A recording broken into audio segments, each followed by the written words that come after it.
unashamed. Giants tower over bodies shot and maimed. Hey, am I sick with a disease or am I sane? You gotta start to run before you learn to crawl. My mind's a wreck. Oh, they tell me everything will be okay. Well, I wanna be the hunter, not the hunted. I wanna be the killer, not the prey.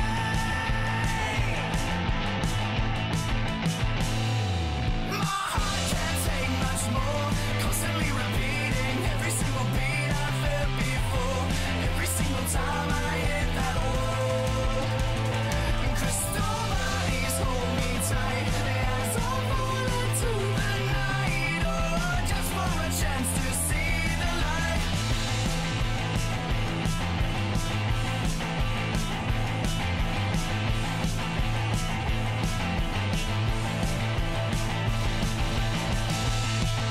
The beating of the drum that I heard so many times I became numb.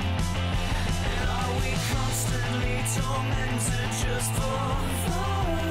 We'll never understand the killer starting gun. Hold your breath and plunge too deep. My demons always had my soul to keep.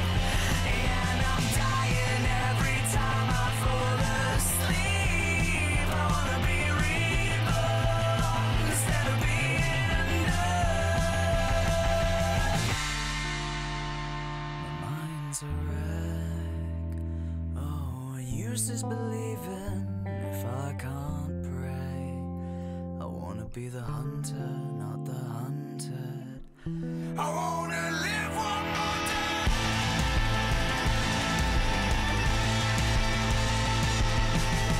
Can't take much more. Constantly repeating every single beat I felt before. Every single time I hit that wall. Crystal bodies hold me tight. As I fall into the night, oh, just for a chance to see the light.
trace your skin, all your cliffs and peaks, and your hair, it flows like waterfalls. I wanna give some color back to your cheeks. Fingers intertwine, and as you tell me you can't take it anymore, let our hearts and souls combine. Well, hell is knocking at our door. Mermaids sing to me, he don't love you like I do. He won't take your pain away. You know it's true. I wanna see you smile, wanna see you cry. Oh, you're such a fool. We should get some bruises falling in love. 'Cause I love it when you're blue.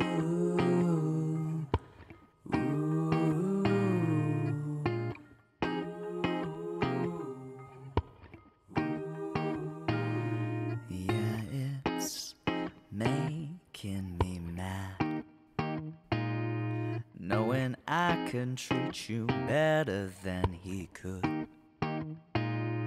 And your tears, they flow like waterfalls, and I don't think they should. Yeah, it's okay to smile, even if inside it's tearing you apart. No, he'll never love you in the way that I do. Why'd you go and give someone like that your heart?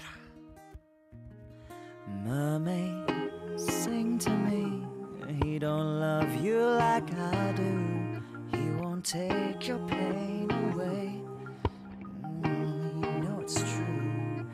Yeah, I wanna see you smile, wanna see you cry. Oh, you're such a fool.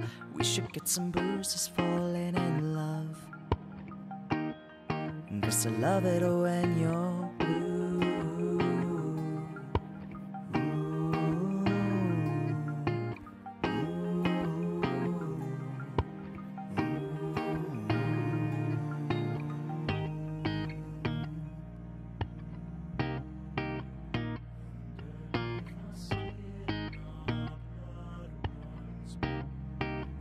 Blood runs blue.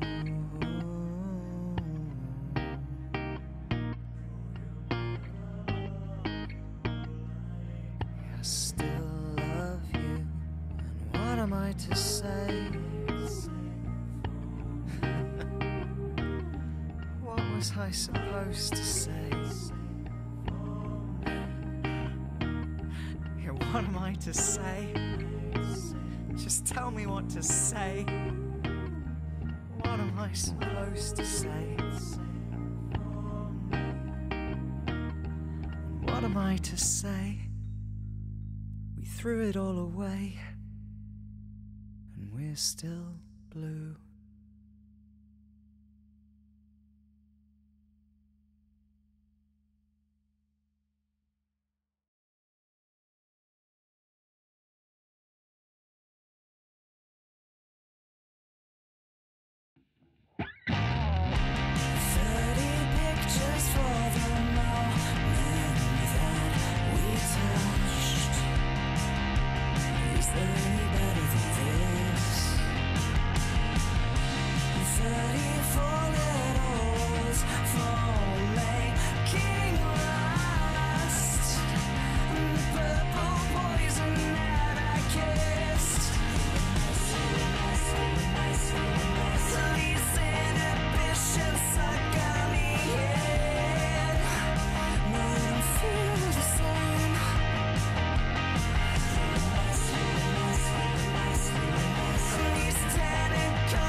just for the gap in your Brazil.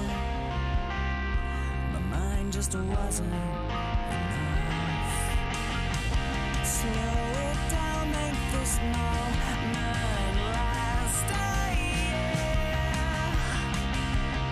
Just please don't call it love. Flicking sheets and sketching the scene. All the strokes that you do.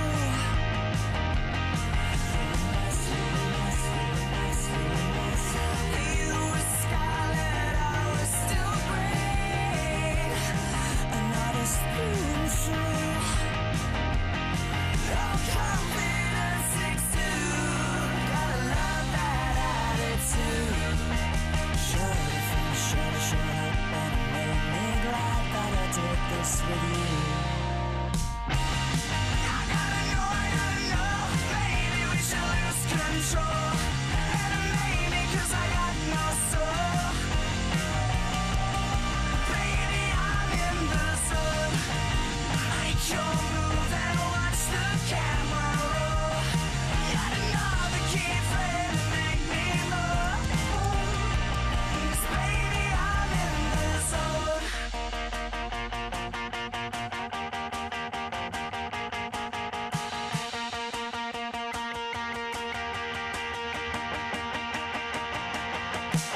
Muttering your name out, I'm stuttering. Morning goes blank, it's glorious.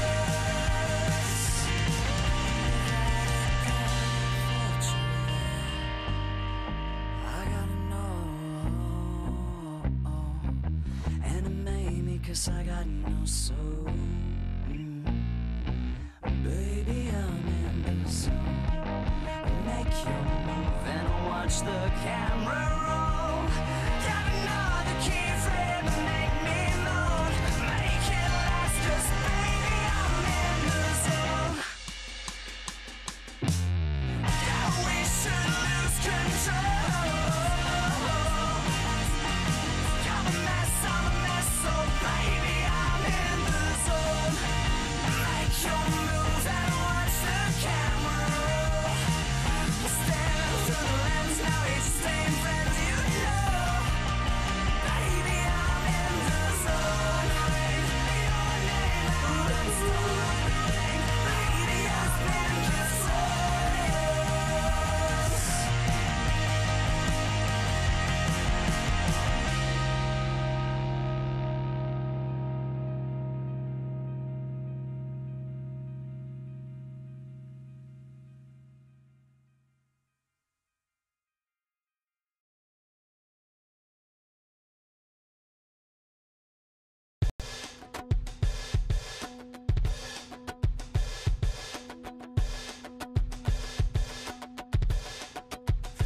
Well, it was just 5 guys on a night out. Oh, looks like they could box your lights out. Insatiable hunger, looking for the one they could take home right now. They're all getting salty. Wanna be solid, but they're just not fast enough. Wanna be that Mac Daddy, but this Game of Thrones is just too tough. You can't be the king if you taste like shit. The other 4 guys don't mind a bit. And these randy old bandies are so demanding. Not the pat flat, but I'm still standing. Wendy's just another silly girl I knew, but those days are all long gone. If you were right the first time, then how could you be wrong? Oh, you're 23 years old now. Stick with what you know. The burger joint just down the road seems like the place to go. Oh, it's comfortable and inviting, and it won't tell you lies. On that bacon cheeseburger with those AM good fries.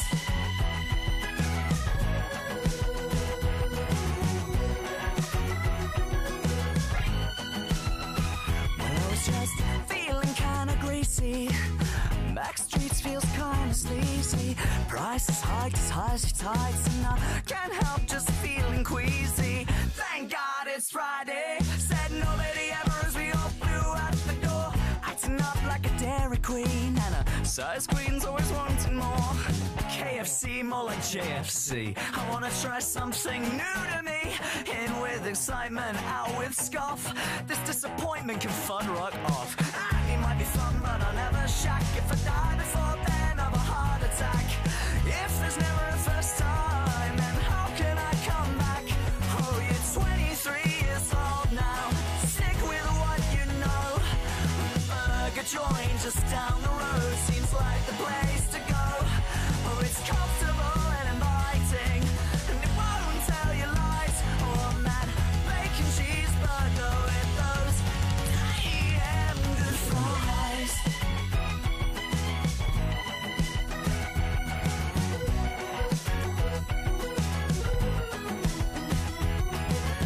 Have your burger however you like. No, I don't mind. No, I don't mind. I'm just looking for the right one for me. Don't care how long it takes to find. However you like. No, I don't mind. No, I don't mind. I know she's the right one for me. Just to stress away from the daily grind. However you like. No, I don't mind. No, I don't mind. I'm just looking for the right one for me. Don't care how long it takes to find. However you like. No, I don't mind. No, I don't mind. I know she's the right one for me. Just to stress away from the daily grind.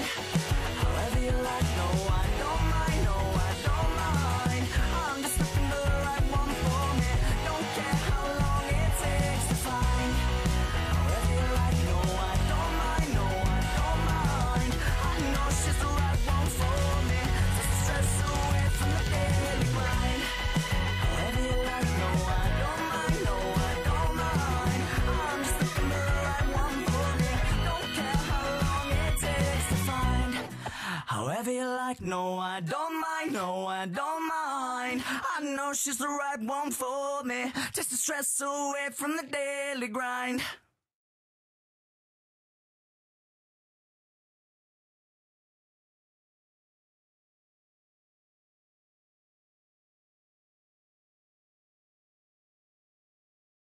Something strange about that girl.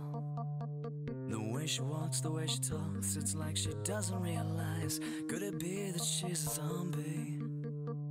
Must be mistaken, cause I can see the life in her eyes. It's a shame that she don't notice.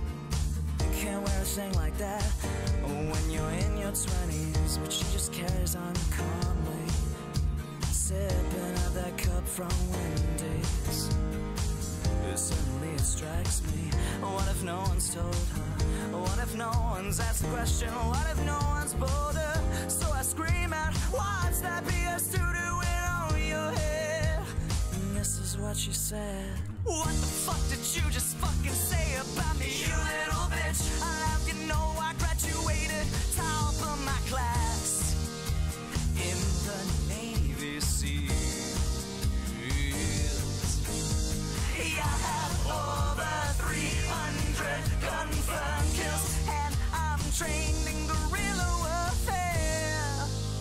What's gotten into you? I don't see no PS2. No, seriously, what PS2? What? What is something there? What PS2?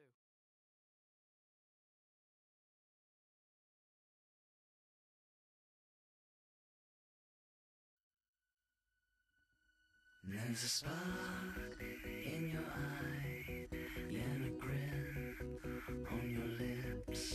She's a demon and I can't resist her on a night like this. Say that you're fine, but I know that you're a wreck. There's a chill up my spine with your hands around my neck. Handcuffed to your side, and know that I can't leave.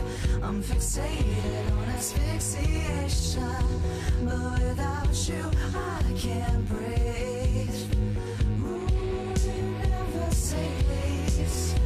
Might as well be deceased. Yeah, I'll make sure the sticks fall for all of your tricks. Oh, I gotta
Yeah, we're burning the midnight oil. Oh, we're gonna dig crazy chicks.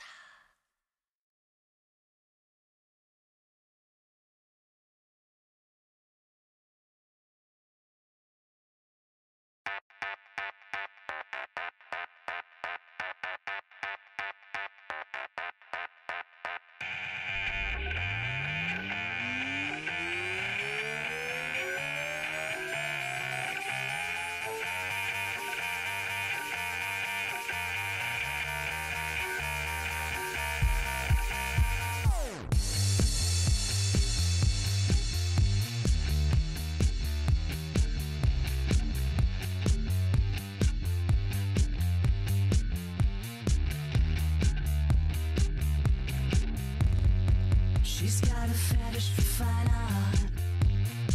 Her penny socks and an oversized sweatshirt. Yeah, she goes right to my heart. She comes in like it with a stocking and I get her. I get the feeling I'm in deep.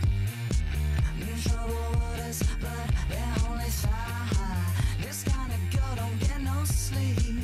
Don't wake your father, slip the starters, Chuckles got us. Oh my, my.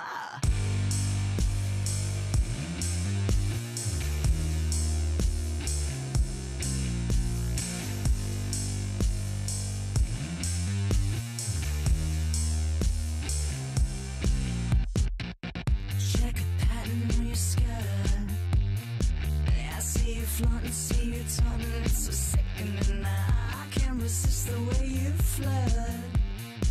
Yeah, I should be dead, but my heart beats quicker than I get the feeling this is more. It's an excuse just to shake your little derriere.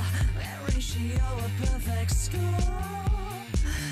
Girl status is measured by a derriere.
Slaughter than the third impact, yeah.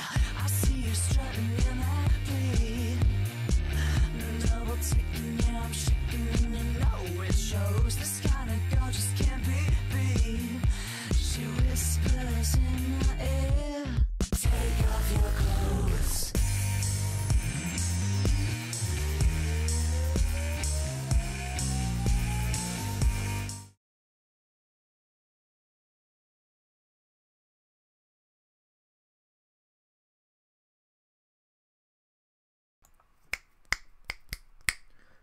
Hear that? That's a little bit of a snap of a finger. Alright, let me go here. Hey, let me just take a little check how we're doing on this thing right now. 10 viewers. That's more than I've gotten in about a year, so that's good. 4 likes, alright. Chat seems kind of dead, though. Can I get a yo in the chat from everybody? Let me get a yo. See you guys trickle in here. Let me take a look at my mic. There we go. We're on, yep. Okay. And then message deleted. We're gonna need an active chat for this one, guys. yeah, that's what I'm talking about. We're gonna need an active chat for this one, guys. This is a discussion. A discussion of sort of the best moments in the IDW Hasbro universe. And I have my list of moments I want to talk about, but and sort of do a dramatic reading of. That's exactly it. And some stuff I want to do like a dramatic reading of, so you guys get to hear me do terrible voice acting.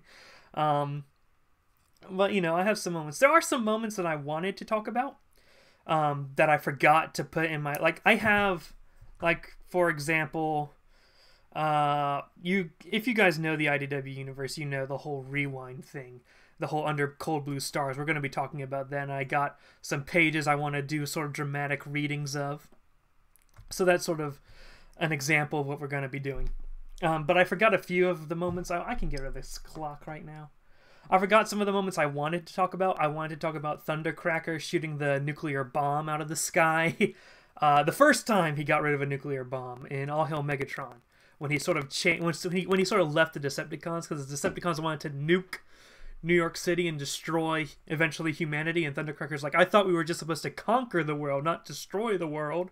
And then he got rid of the nuke, and then Skywarp came in and shot him in the face and called him a traitor. Let's see. I forgot. Thundercracker has a tendency to get rid of nukes, because he did that in International Incident too. I forgot, what else did I forget? I forgot another thing. Shockwave going from the senator, who's like the only good guy in the Senate, and then he gets like mind wiped and then gets redesigned, so he becomes the heartless scientist we know today. I forgot about the Shockwave part when I was putting in the moments I wanted to talk about. Let's see, anything else? I asked you guys what some of your favorite moments were. Let me scroll up. The first appearance of Unicron, just the sheer amount of terror. Unicron was really a disappointment to me more than anything. I think his design was cool, but that's about it, and that's the most superficial way I could enjoy something. He looks cool. It doesn't really have the spirit of it. By the time Unicron appeared, I wanted the Transformers to die just because of how terrible the riders were. So Unicron didn't really have that impact on me. Megatron arrives to his monument in the Necro world for the first time. That's a good one. For those of you who don't know, there's this Transformer called the Necrobot who goes around, I don't need my headphones. Who goes around, whenever a Transformer dies, he keeps a list, and he has a planet called Necro World, where he sort of bases himself out of as he watches the universe and like writes down every time a Transformer dies. On that planet, he has statues of all these different Cybertronians, and by them are little flowers that are powered by the sparks of any Transformer who I believe any Transformer that statue is responsible for killing. So if you kill someone, Transformers run on sparks, this sort of blue energy in their chest or whatever area. It depends on the Transformer. But the Necrobot can take the last little bit of blue spark energy from your spark after you die, after he lists you out as a dead person, and he puts it in a flower and puts it by the person who killed you. Megatron, the Transformers eventually come to Necro World, and Megatron comes to Necro World, and he looks for his statue, and he finds his statue, and while some Transformers have just a few blue flowers of the people they killed, Megatron goes to his statue, and it's just a massive field of blue flowers. That's a really good moment. I agree, that's a good moment. Let's see. Chat's still kind of dead. We really... For 10 people in here, which is really a full set for our Commander Radix stream. Okay, now it's lowered to 6. You guys enjoyed the the Live at 8 screen more than you enjoyed the actual stream, but whatever. So let's see, we can talk about Spotlight Cliffjumper. Spotlight Cliffjumper was one of my personal favorite moments from the IDW Universe. And just a brief introduction to those who don't know the IDW Universe. IDW is a comic publishing company who got the rights to make Transformers comics in 2005. And so it started out in 2005-ish. One Transformers issue, Transformers Infiltration number 0, came out in 2005. And issue number 1 came out in 2006, so it just barely started in 2001. I don't know much about TF lore. All right, this isn't a stream like geared necessarily towards anyone. Can enjoy this stream if they know what a Transformer is and if they know what a G.I. Joe is. I'm not going to like go too in depth with continuity. What this is about cool moments, and I think anyone can appreciate cool moments. You know, good storytelling. This isn't necessarily a funny moment. This isn't a laugh you lose compilation. This is sort of moments that are like emotional or like, you know, written really well moments that I think about to this day. Even if the last year of IDW Hasbro Universe comics were bad, there was still so much I liked about the universe while it was around. But yeah, IDW made Transformer comics starting in 2005. They got the rights to G.I. Joe, I believe, in 2008. And then in 2016, they said, hey, our Transformer comics and our G.I. Joe comics are in the same universe. And then they also got some more Hasbro properties like M.A.S.K, Action Man, Micronauts, ROM, stuff like that. And it's all one universe now. Favorite moment of mine, More Than Meets the Eye number 5, when Ratchet used detective skills to realize Ambulon made the virus. Well, Ambulon didn't make the virus. Pharma made the virus. But that was a pretty good moment. That was on the planet Delphi. Ratchet, the Autobot medic, went to this planet. I do have a... let's see. I do have a moment regarding Pharma, but we'll get to that later. But Pharma was this Autobot medic. Ratchet, the head Autobot medic, went to the planet that he was on and found that there was a virus going on where if you transformed to vehicle mode, what happened was they were infected with the virus when they were in robot mode. They didn't get any symptoms. They would transform into vehicle mode and they'd be fine, but once they transform back into robot mode, they start to crumble to dust. And Ratchet was investigating what was going on the planet and eventually found that the head medic, Pharma, had made a deal with a Decepticon named Tarn, who was the head of this thing called the Decepticon Justice Division, which is a, you know, strong Decepticon unit, we kill people type thing. And their commander is addicted to transforming. Now, when you're addicted to transforming, Transformers have a transformation cog. They're a sort of engine device that helps them transform. But if you transform too much, the transformation cog sort of dies out. And if you lose your transformation cog, you're going to die. It's one of the 3 core components of a Cybertronian. The cog, the spark, which we talked about, and the brain module. I forgot Pharma's name, so I put Ambulon instead. Favorite moment when Segotron died? Okay. What do you think of the human characters in IDW? For the most part, they're pretty... like, all of G.I. Joe are human characters. I love the human characters in IDW. But eventually they find that the Decepticon Justice Division base themselves on the same planet as this Autobot medical outpost. The Pharma, who was in charge of the medical outpost, didn't want the Decepticon Justice Division just coming in and killing everyone, so he just decided to make this deal with them where he would, like, sort of accidentally not let a patient live, so he could harvest their transformation cog and give it to the Decepticon Justice Division leader. And then their desire for transformation cogs gets more and more, so eventually he just unleashes this virus, and then Ratchet figures that out. That is a good moment. Alright. So, Spotlight Cliffjumper. I've made a video on this one before. You can look it up, Transformers lore, Spotlight Cliffjumper probably. But this was an early Transformers comic made like in 2012-ish. 2011, 2012-ish. And, or 2009-ish, maybe. I can't remember. Somewhere in that range. Spotlights are a series that IDW put out where they just focused on one character. And in this case, you had this one Autobot named Cliffjumper, who was an Autobot scout. And he arrives on this planet in the middle of nowhere after crashing down, and he eventually befriends a local alien named Kita, who's a purple alien anime-looking character. So he lives in peace with Kita, and the thing is, Kita's planet is populated by people who are like super pacifists. They believe that the most evil thing you can do to someone is be violent to someone, which puts Cliffjumper in a bad situation because Cliffjumper's an Autobot. He's an assassin for the Autobots. He assassinated a Decepticon commander recently before he got stranded on this planet. And he's like, oh, if they find out that I fight in a war, my friends are going to hate me. Let's see. But eventually, the Decepticons do arrive onto the planet to take Kita hostage. Cliffjumper faces them and fights them, and the Decepticon officer is like, "You're just one small dude, and you killed part of my forces." And then Kita says, "Do not hurt him. He just wants to find his friends." Of course he does. Why wouldn't he? He wants to escape. He is peaceful. He's a murderer. He's a killer like us. This hero of yours is an assassin. He slipped into our headquarters, killed 5 Decepticon guards, and assassinated our commander. His ship was found and destroyed. We've been hunting him ever since. His ship, it crashed. Tell her, Autobot. Kita, I'm sorry. No. The tragedy is devastating. Really, it is. But, yeah, so Kita's heart is broken that this friendly little red guy hurt people, and that's the ultimate sin in their culture. But let's see.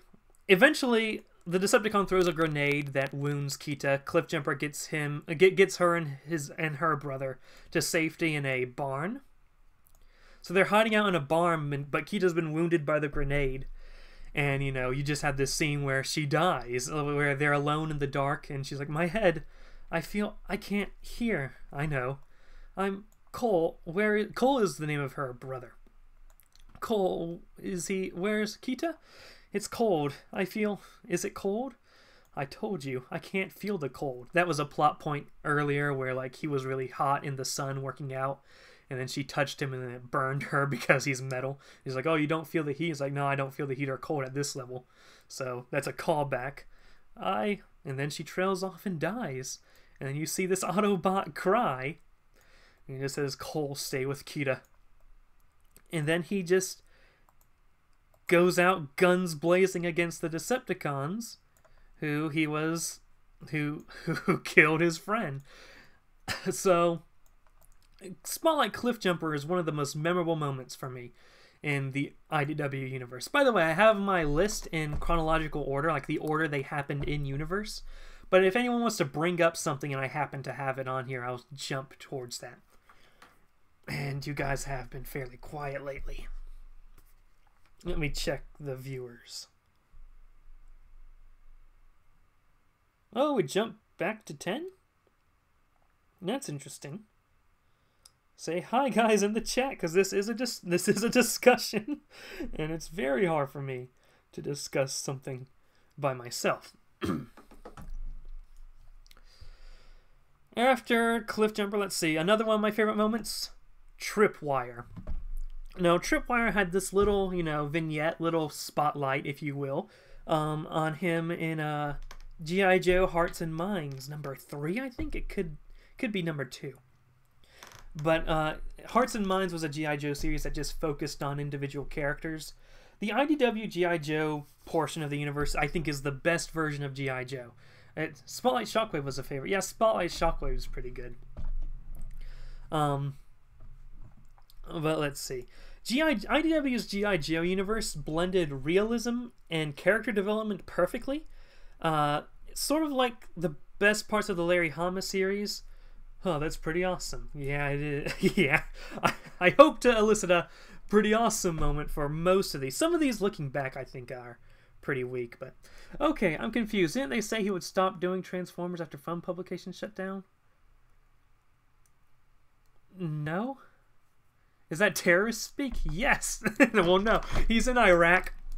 But yeah, IDW G.I. Joe focused character development and realism, and not like super realism until you get to the fall of G.I. Joe. That was a stupid arc. IDW's G.I. Joe is very solid up until the fall of G.I. Joe, which is a 8-issue story arc, where they got super realistic and the G.I. Joe had to like instigate a war between two sovereign nations so that the United States can profit. And that was too realistic, too terrible. After that, they gave it to Aubrey Sitterson, who made it the most... Real talk, I don't really hate Aubrey Sitterson's work. I actually enjoyed his G.I. Joe series. I just hate him as a person. What do you think of the series when Starscream was leader, and how you feel of Windblade? I wish the writers would be consistent with how Windblade is treated in the IDW universe. And Starscream being leader lasted way too long, I think. And they weren't even consistent with Starscream's motivations when he was the leader of Cybertron. But where was I? The blah, blah, blah, realism. This early IDW, this G.I. Joe stuff was good. So Tripwire. This is in the Iraq War. There's a car with an IED in it, or a bomb in it. And Tripwire, whose real name I forget, is sent out. He's a bomb disposal dude. He goes out to defuse the bomb. Let's see. I know I skipped a few pages with this one. We'll see. Oh boy, chat moved fast there. How do you feel about Shockwave coming out as a furry? That's an interesting way to put it. I think Shockwave being Onyx Prime the whole time was unnecessary. What made you want to go back to Transformers after what the G.I. Joe writer said in Twitter? Money. I get a paycheck when I do Transformer videos. So, I know I skip a few pages with this one. I'll try to do a dramatic reading. One of the medical staff called it in. They were already on edge after that cell phone tower got taken out last night. No one knows when it was parked, but the trunk is sagging. Got it. And that would be General Hawk, the head of G.I. Joe. I'm not sure if Tripwire is a member of G.I. Joe right now. G.I. Joe does this thing in the IDW universe where they take the most elite soldiers and then they declare them to be dead, and then they make them join G.I. Joe, sometimes at gunpoint. G.I. Joe isn't exactly a nice organization in the IDW universe. But Hawk is the head of G.I. Joe. He's often shown with sunglasses. But Hawk is watching this bomb disposal soldier, putting his life on the line to dispose a bomb. No one knows when it was parked, but the trunk is sagging. Got it. And the bot? Skoog, that's his name, Skoog. That's Tripwire. Skoog wouldn't wait for it. And that surprises you because... And while Skoog/Tripwire is defusing this bomb, you get these flashbacks to him and his relationship with this girl he met in England. And he's just talking about pretty much how much he liked her, and how they spent so much time together. Stuff like that.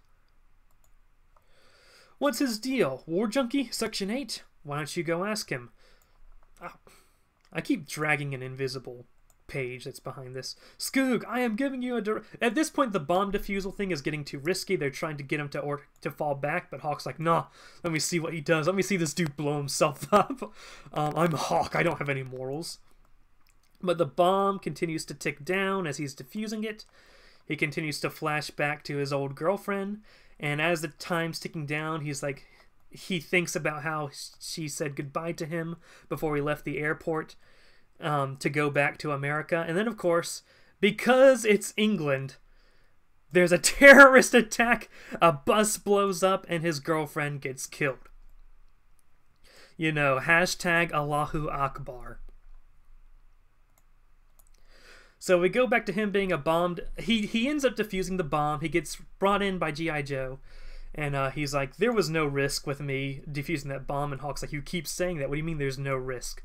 Sir, if I'd have been spooked enough to cut either of those, what are your thoughts on the IDW Universe's version of Unicron? Lame. Bad. Sir, if I'd have been spooked enough to cut either of those wires, or both, it would have triggered the device, and they'd bag themselves a well-trained, highly experienced U.S. military asset. And by not doing anything, then by treaty, all those very pricey explosives must be handed over to the local security forces as material aid. And chances are that material aid will end up misplaced by the local security forces and right back where it started. Either way, they can't lose. No risk. Sound logic, specialist, but what if you were wrong? So what if you cut the wrong wire, Tripwire? What would have happened? What if you were wrong? If I was wrong? And I really love the art on this. And it shows if he was wrong, the car would explode. But then the art shifts, and like almost out of the explosion, his girlfriend comes in. We'd be together again. No risk. My codename is Tripwire, and I am G.I. Joe. So there's this dude that just defuses bombs because his girlfriend got killed by a bomb because of a terrorist attack in London. But he doesn't care if he gets blown up when he's defusing bombs, because if he blows up, then he's gonna be together with her again. And I just think that's one of the best G.I. Joe stories out there. Like, that's a really good self-contained little story there. I think people definitely seem to... The IDW Transformers stuff seems to be more popular, but I think the IDW G.I. Joe stuff is severely underrated. My favorite part was when Hot Rod saves Optimus in Autocracy, effectively making him a more popular character. Yeah, it was pretty much Flint Dille wanting to absolve himself of his sins for Transformers the movie in the 80s. Let me get some water.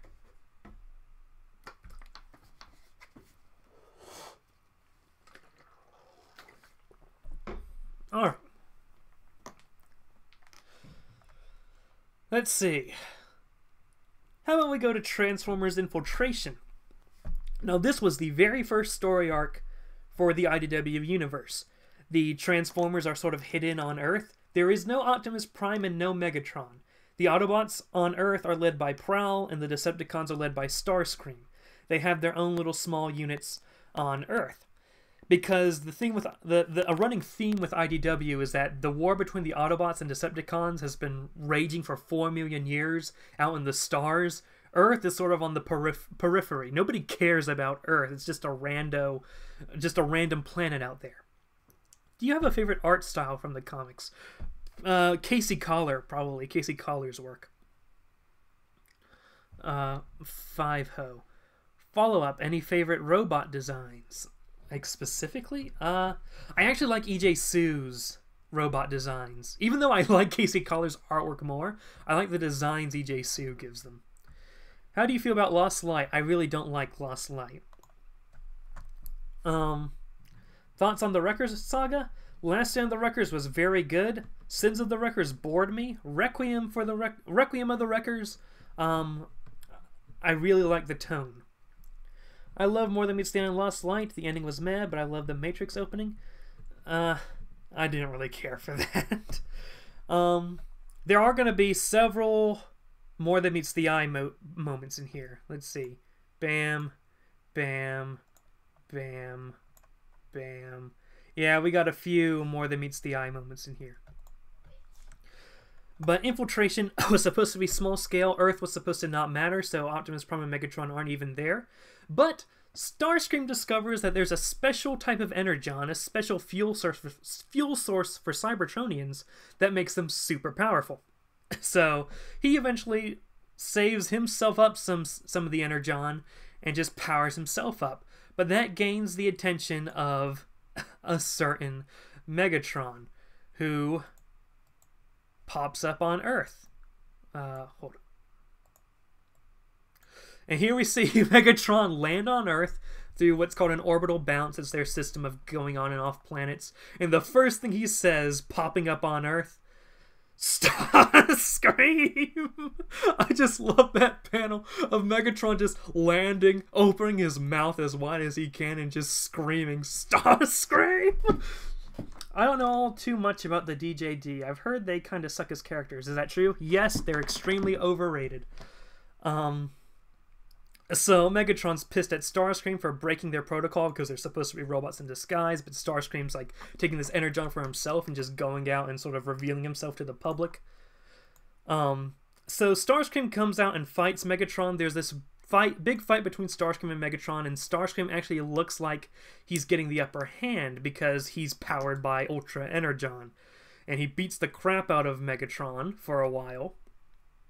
But ultimately, Megatron, even though Megatron's not powered up by the Ultra Energon, gains the upper hand, grabs Starscream by the side of the head, yells, "Take your punishment like a Decepticon," and then just freaking shoots him through the chest with his fusion cannon. It's a wonderful moment. Starscream should have died, but whatever. The art, the way they make it, I don't have the picture here, but there's like a huge gaping hole in his chest that he really should have died from, but he gets better. Oh, that's a shame their design. Yeah, the DJD have cool designs. That's really it. I'm surprised that you don't like IDW version of Unicron. Why don't you like IDW version of Unicron? Because he has a cool design, but that's it. It's a shallow.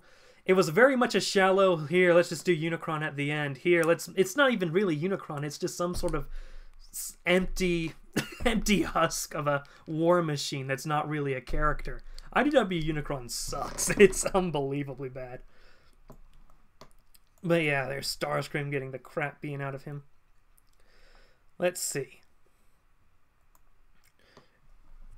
Do you know Simon Furman stopped writing Transformers right before All Hail Megatron? Yes, I know Simon Furman stopped writing.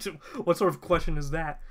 Starscream powering up like Underbase and kinda, yeah, although Underbase Starscream was definitely much more OP than Ultra Energon Starscream. Another little moment I want to have here is Rumble getting his head shot. And, hated how they killed Ironhide, Soundwave, and Woodchuck. Hated how they just started killing everyone in 2018 because the writers are unoriginal and don't know what to do when they know they're about to end. So it's like, hey, may as well kill anyone, because that's good writing. Alright. All Hail Megatron. Eventually, Megatron stops wanting to do the whole live in secret thing. There's this story arc called All Hail Megatron where he just goes all out and takes over the Earth. Oh, hold on. Hey. Thank you. Guess who's got some spaghetti? I mean, you know why he stopped writing for it? Because they wanted All Hail Megatron. They wanted a fresh new start to bring in the new readers. So, Megatron launches this assault to take over Earth. He does take over Earth. There's a massive push across the galaxy to destroy the Autobots. The Autobots are essentially left absolutely devastated. I don't think they really ever recover from All Hail Megatron, at least in the galactic front. Because even when the war's technically over, there are still some Decepticon outposts just chilling out in space. The Autobots eventually win the war, but only because they took back Cybertron. Space really is still a Decepticon domain after All Hail Megatron.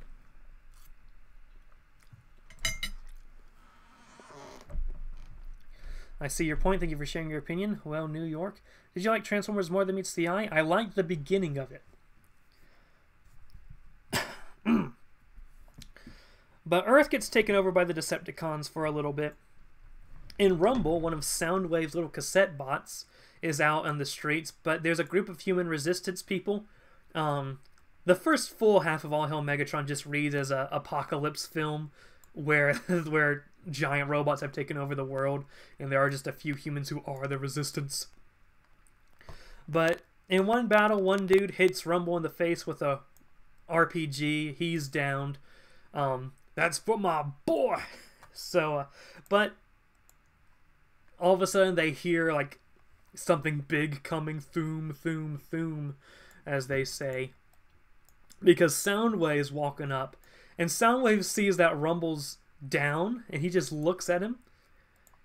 And then he walks over to Rumble's body, picks him up, and then just sort of lets out his emotions the only way Soundwave knows how to. Soundwave is a very cold character, but he really cares about his own cassette bots.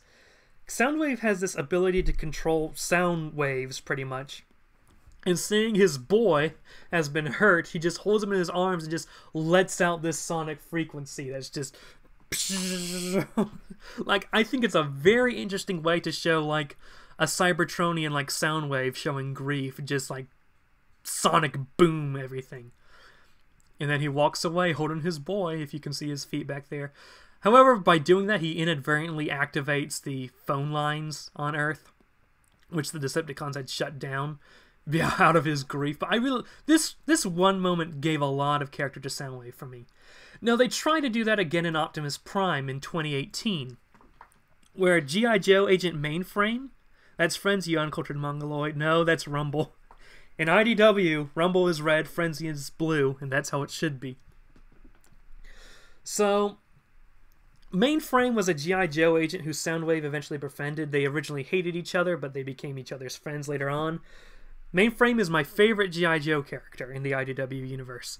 And he gets killed off just randomly in 2018 when the writers think, oh, just killing people is a good way to tell a story.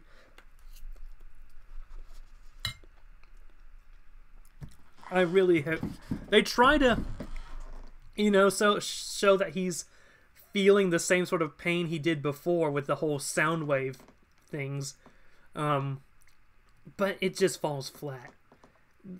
They just killed a character randomly, and they're like, oh, but we still care about continuity, though. 2018 was a mistake. Let's see. Where did you think it goes bad? More than meets the... It's kind of a spectrum of when it goes bad. There's no one moment it gets bad, it's just the quality eventually starts to decline until it enters bad territory. Do you think Deathsaurus was wasted? No. That Frenzy continued being wrong. I mean, do you read the comics, Terrasoplex? So, back to All Hail Megatron.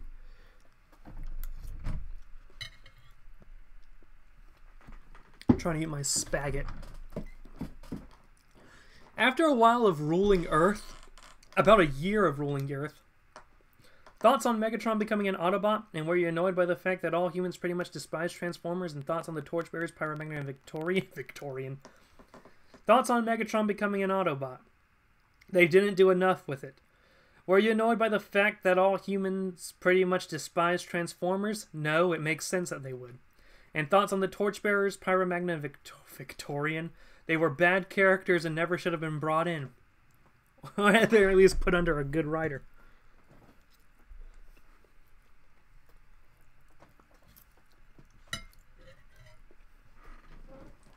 So,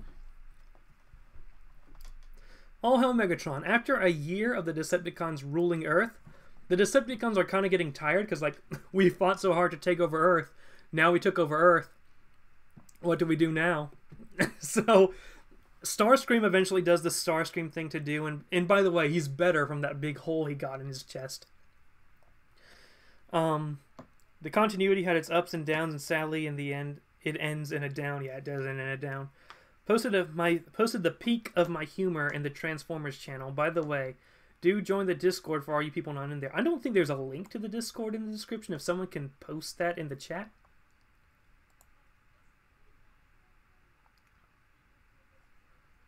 Jesus Christ, Terrasoplex! You just have Megatron out there yelling. Okay. How do you feel about IDW Star Saber? They didn't do enough with him. I do like how the human of the IDW universe started to incorporate Cybertron technology after All Hail Megatron. Yeah, Deus Volt. Do you think Hot Rod should have become a Prime? He kinda did, sorta. He did bond with the Matrix in Space Opera. It's just James Roberts forgot that.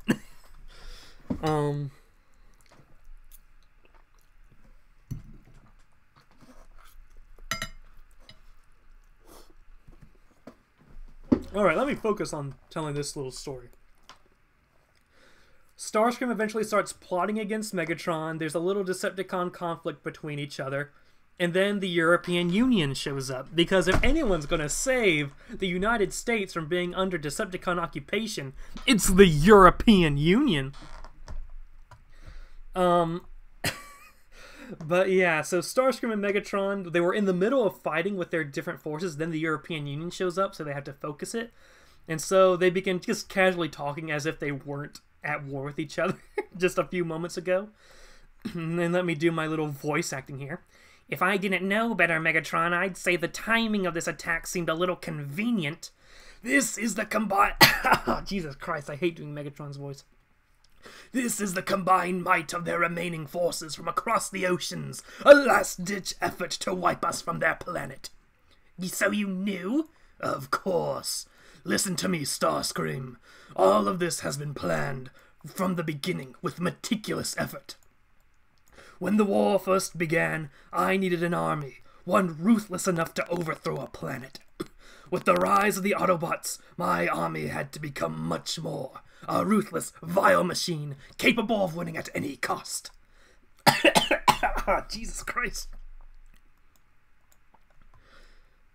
Let's see. The goal... Let me drink some water.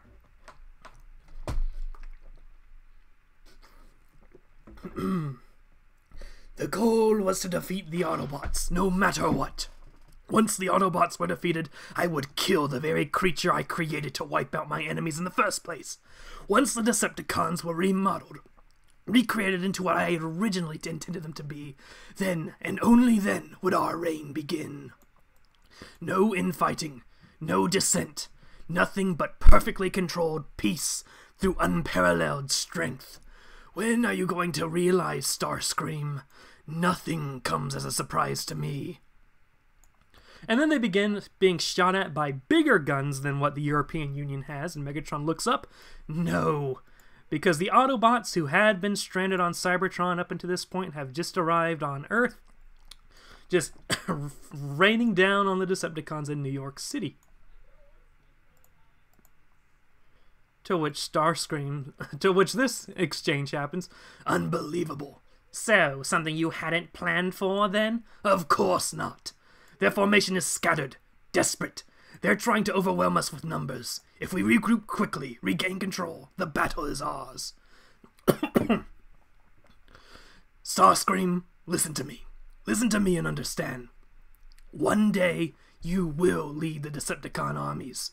You will rule over them as you've always wanted, and will have done so by crushing me beneath your heel. The right to lead is one that cannot be given. It must be taken. This is something I see before you, but not today. Jesus Christ. Today, the Decepticons are mine. You are mine. Understand that your time will come. But now, join with me and bring about a new age. Do this, and you will rule. So Starscream gives that a little moment to think about, and then goes, "Attention Decepticon ground forces, I want all troops to regroup and form a solid front immediately behind Devastator. Air units, you are to form on me in the air, concentrate fire on the humans, and provide aerial defense for our ground forces." Then he walks off, but turns and looks back at Megatron, and then gives a final, "All hail Megatron!" And then Megatron stands proudly, watching his boy grow up as he falls under attack. So I really like that scene where Megatron says, "Starscream, you can try to overthrow me all you want, but one day you will. One day you actually will overthrow me, and then you will have the right to lead, just not today." And then Starscream sort of like is like, "Yeah, sounds good." So that really was a very interesting characterization between Megatron and Starscream. If you could feel that through my coughing and trying to be Megatron. Let's see. If you could replace or swap any characters, who would it be? I wouldn't replace or swap any characters. How did you feel with them adding Beast Wars characters? It felt like a slap in the face, particularly the Maximals.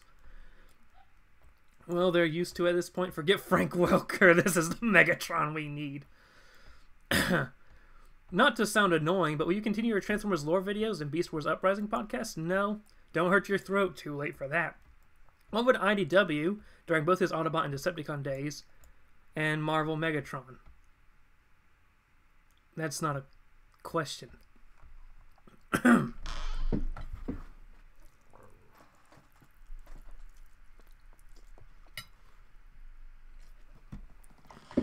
Jesus Christ. The next moment I want to talk about is Chuckles killing Jinx. Mike Costa's run on G.I. Joe is spectacular. And the beginning of his run starts with the character Chuckles. During this time period, G.I. Joe was just starting to think that Cobra might actually exist. And so General Hawk sends this G.I. Joe agent named Chuckles, who pretty much always wears a Hawaiian shirt, out into the field to find Cobra. And his goal is to infiltrate Cobra, find their leader, and kill him. So he does so, and he also has this partner, Jinx. Jinx is another G.I. Joe agent, female, and they eventually fall in love with each other because, you know, they're the only two people they've pretty much talked to. So we have Jinx and Chuckles, and it, you know, they're sort of falling in love while they're like doing their infiltration of Cobra, trying to find out more about Cobra. And eventually, I remember this. Yeah, I made a video of this part. But Chuckles, he eventually does infiltrate Cobra, and then one day he wakes up. One of his partners wakes him up, Seaman. 2 nights later, it happens. Seaman, what time is it? Time to go. Security is leaky. Leaky all over. There, here. We think we find why. We think you will know why. Me? Why would I know? Because you are clever. There's a reason. Is there a reason why your gun's out? Yes. We have finally caught Spy. So, Cobra has caught a spy, and then he sees that it's Jinx. Jinx has been captured by Cobra. You know this woman. Oh my god, Jinx. Stop it. After everything, don't stand there and pretend. What? Don't pretend you don't know me after all this time. Keep having to adjust the pages. Sir, our surveillance places this woman in Kabul, Medellin, and Tibsley over the dates when you were known to have been there. How? She must have gotten my transmissions. That means headquarters got them too. The jerk, you know, I don't cuss on this show. The jerk killed my family 6 years ago in Cambodia. You don't even remember me, do you? You used me and left me bleeding in the corner, and you don't even remember my face. She's making up a cover story on the spot. Or maybe she always had it up her sleeve in case she was caught. In case... Oh god, she's been caught. How am I going to get her out of here? 3 years ago, the New People's Army found you in Laos. I've been tracking you since. I would have made my move in Tibsley if not for these goons. Remember James? I killed him last month. Put a knife through his jaw just like he did my brother. I can't get her out. We're both going to die here. I think this woman is crazy. I can take Semyon, maybe even the 2 guardsmen, but there's no way we can get out of this bunker. She knows it.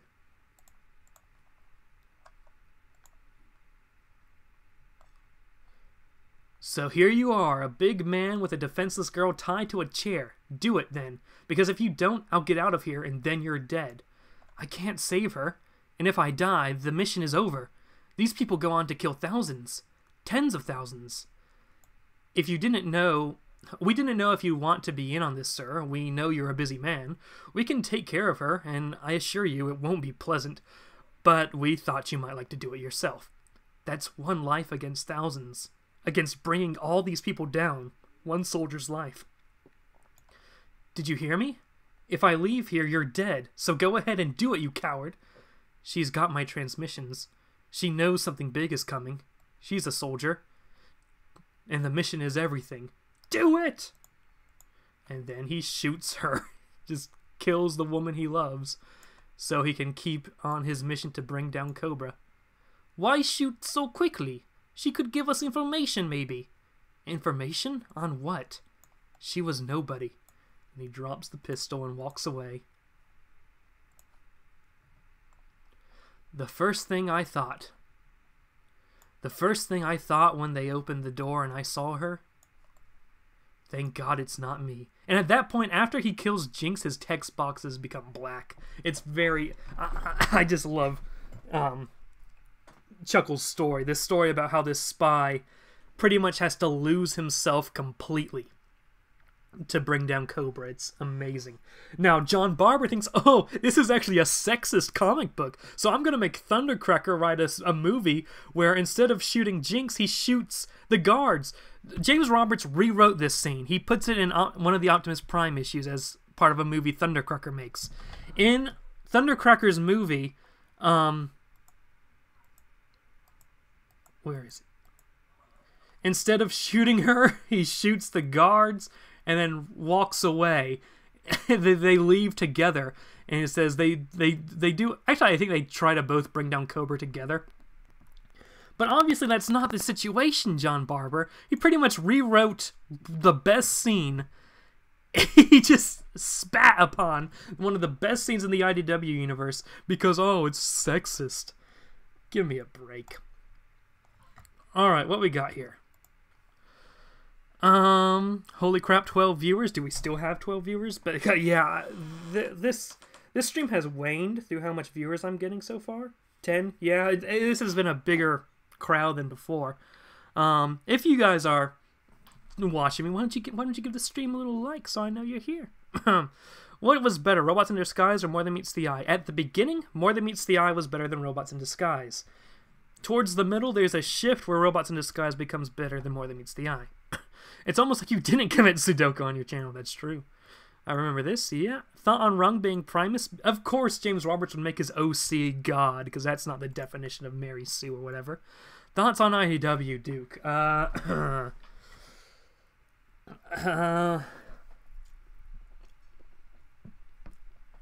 Let's see.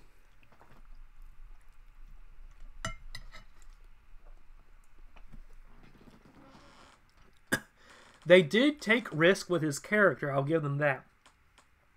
Because if you don't take risk with Duke, it's going to be completely boring. But I'm just not sure if the risk they took had a proper reward to it, beyond just character destruction.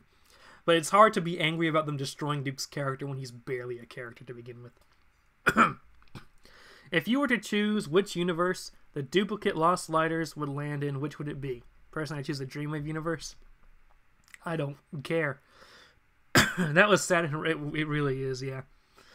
I have returned. Hello. Who else liked Dark Cybertron? Oh, I can't say I like Dark Cybertron, to be honest. Why did IDW make Duke a bad guy in the end? Because they tried to do something with his character. I can respect that much. Only 90s kids will remember Radix streams getting 20 viewers. I don't remember my stream getting 20 viewers. Let's see. The next moment I have to talk about is another Chuckles moment. At this point, Chuckles had been captured by Cobra. They realize he's a spy, so his cover eventually gets blown eventually. He's a spy. He gets captured by Cobra, but he begins to escape.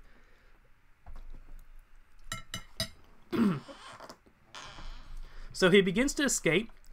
Between the map and that dog, my arm is shredded. I might have to stop to treat it sooner than I'd like. At this point, he's in the forest outside of the Cobra base. I'm not hearing any pursuit vehicles, but that's actually what has me worried. And there, in the forest, is Cobra Commander himself. 14 now, my man. Oh, that's interesting. So Cobra Commander's just standing in the middle of the forest looking at Chuckles. You didn't bring a jacket. You forgot we have flak jackets in the back of the tanks. He used a tank to escape the compound. Chuckles pulls out his gun and points at Cobra Commander. I remembered this was in the glove box, though. Should have brought the rifle. That caliber won't penetrate through to anything vital. Then I'll just beat you to death.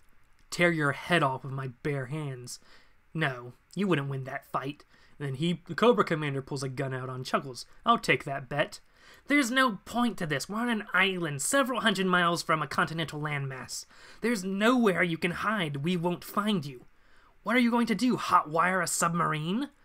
You won't find me before I find you again. Maybe. Then what? What will you do to us? Even the small sliver of the organization you've seen? How would you harm us? Killing you seems like a good start. Try it.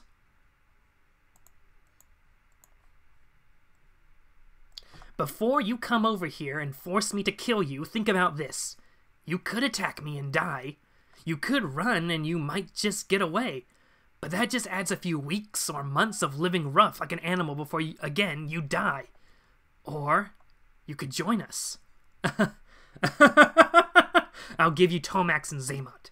Tomax and Zaymot are two Cobra agents who Chuckles worked for when he had to kill Jinx. So, in a way, Chuckles puts a lot of the blame on the death of Jinx on Tomax and Xamot. In fact, Tomax and Xamot knew that Chuckles already was a G.I. Joe spy when they sent Jinx to him. So they wanted to see if Chuckles would kill Jinx anyway, even though they already knew he was a spy. I'm not afraid of you, Chuckles, but that doesn't mean they aren't. You destroyed a priceless R&D project they were overseeing. That would be the Bats, Cobra's little robot army. You caused the abdication of their most trusted lieutenant. I think that's Erica Laten. Unimportant for now, but that's that lieutenant's a good character. And whatever you did to them personally has all but destroyed their relationship. Tomax and Xamot are twins. Chuckles shoots Xamot with a blank that causes him to have a scar on his face, and the two twins start to grow apart because Xamot has a scar on his face because they don't look the same anymore, and so they don't feel close to them again. It's interesting psychology stuff. And whatever you did to them personally has all but destroyed their relationship. Through them, you've hurt us more than any one man ever has. Through their failures. And failure is not an option in Cobra.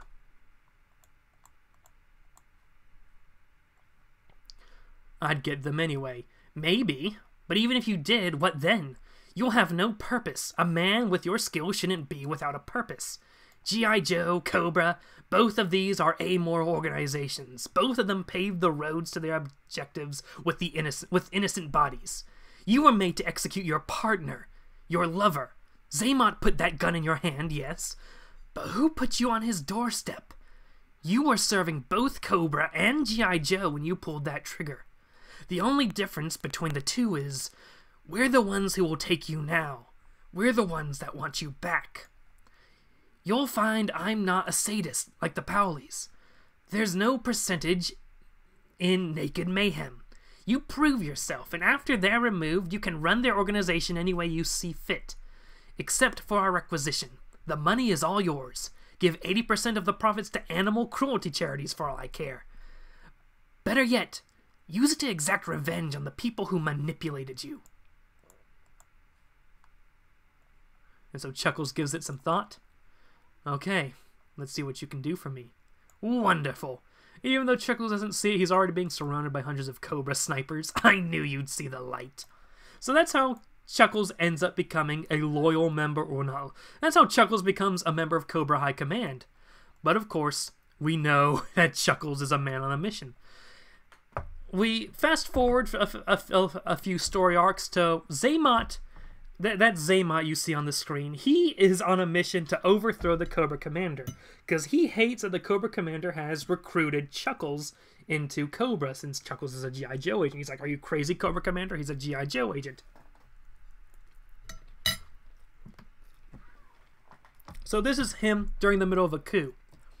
I'm the man who broke the bank at I don't know if that's a real song. I don't know that song. He goes into the room, and there's Cobra Commander. Xamot, what are you doing here?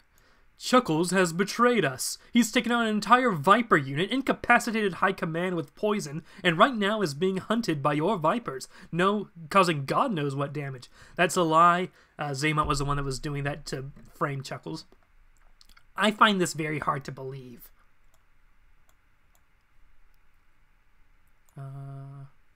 Why isn't it highlighting? Hello? Okay. Sorry, I need to adjust the image. Okay. Well, you would, but High Command won't when they see the evidence. They'll see that you were finally undone by your hubris. Bringing a G.I. Joe agent in here? Really, the arrogance of it. I'm actually impressed. Unfortunately, Chuckles killed you too before I killed him. And then my Crimson Guard managed to restore order from your confused Viper forces.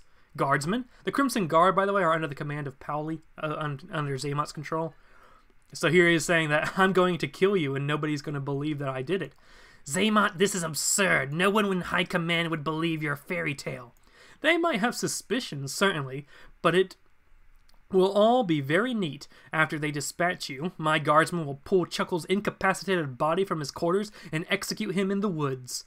By the time the rest of High Command recovers, it will be a fait accompli. and hardly the first time this sort of thing has happened. You really did your best to seem so erratic and unpredictable, didn't you, Zaymot? Exactly when did you start thinking you could outwit me? You don't even pay attention to the details of your own plan. Chuckles doesn't eat with high command. And then one of the guardsmen takes off his helmet to reveal himself to be Chuckles. You know, a Chameleon twist. You really think I can't tell when someone pulls a Boston dip on me? As soon as you attacked Chuckles, you'd overplayed your hand. Such a pity. You never should have estranged yourself from your brother. You're just not very smart on your own. Chuckles, as promised, the enemy is before you. Kill him. And Chuckles says, sure thing, Yo Joe, and points it right at Cobra Commander's head. What? And then, blam. Possibly one of the most infamous panels in all of IDW G.I. Joe. Chuckles shoots a bullet, finally, straight into the head of Cobra Commander.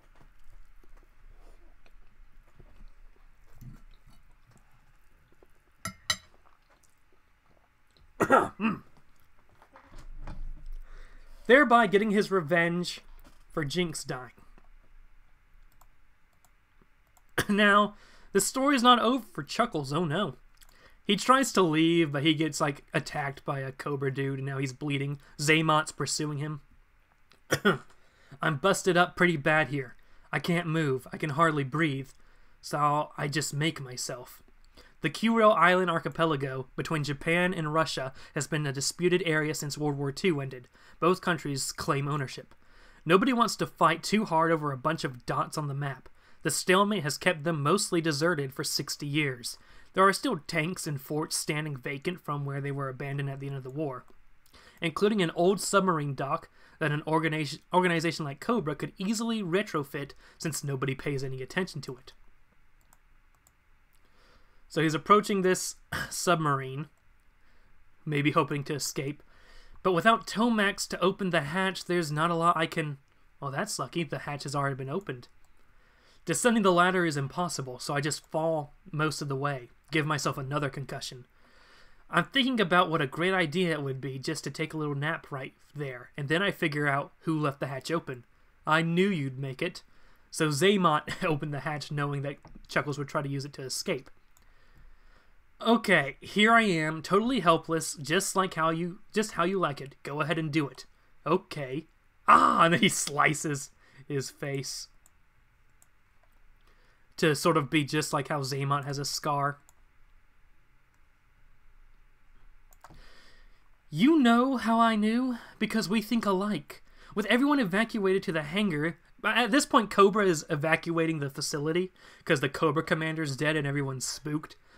With everyone evacuated to the hangar, the only way out is the sub, right? Just burst in, grab the captain, make him take you home. Nobody can chase down a sub. Brilliant.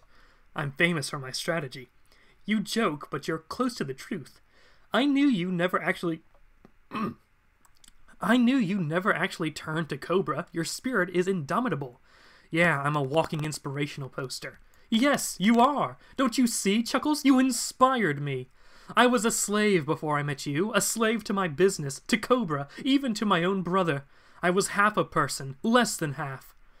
Then you show up, and in one brilliant moment of illumination, you showed me the walls of my prison, and it was so amazingly easy to smash them down after that. It's poetic, isn't it? I showed you your cell, and you showed me mine. So that's how I knew you'd be here, because this is fate. You transcended Cobra, just as I have. I've even transcended Tomax. It's only me now, and we are the only sane people in this entire building. You are my brother. You always have been. And as you freed me from my shackles, I'm going to free you from yours. You'll fight it at first, but you'll see. All we have is each other. To which Chuckles does some kung fu moves. That's enough of that. You think you're like my great nemesis or something, don't you? You think you matter to me? I don't waste a second thinking about you. You're nothing. You're just another guy in the opposite colored uniform. Our fates are still linked together, though. You can't pilot this vessel. At some point, Chuckles got stabbed through the heart, I guess. Well, that's not the heart, is it? He gets stabbed. And I killed the captain. So the captain's dead. Xamot got him, so they're stuck in here. Meanwhile, Cobra's, like, evacuating. There's the Baroness. The commander's remains will be dealt with. All exits but one have been secured. We have a team heading to the submarine dock now with orders to capture Chuckles alive. Then he will be dealt with too. Back in the submarine. I told you he's dead. If I don't leave here, neither do you. So Xamot's like, we have to both leave the island because you can't leave without my help. And Chuckles says, you don't get it, Xamot. And in his monologue, Jinx, you are so much braver than me. Wait, is that submarine still outfitted with nuclear warheads? Yes, ma'am, of course. You laid down your life not out of anger or despair, but for duty to protect others. I was never leaving here.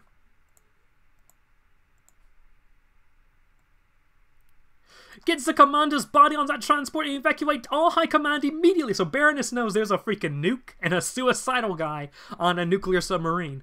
It's a good thing you guys don't care about things like safety or moral obligations. I never had that kind of strength inside me. Wait, where are you going? Xamot is still down there. Take your hands off me. I'm not leaving until we find my... Ugh. All I've ever had is this anger, this stupid, senseless rage that one general after another has used me for.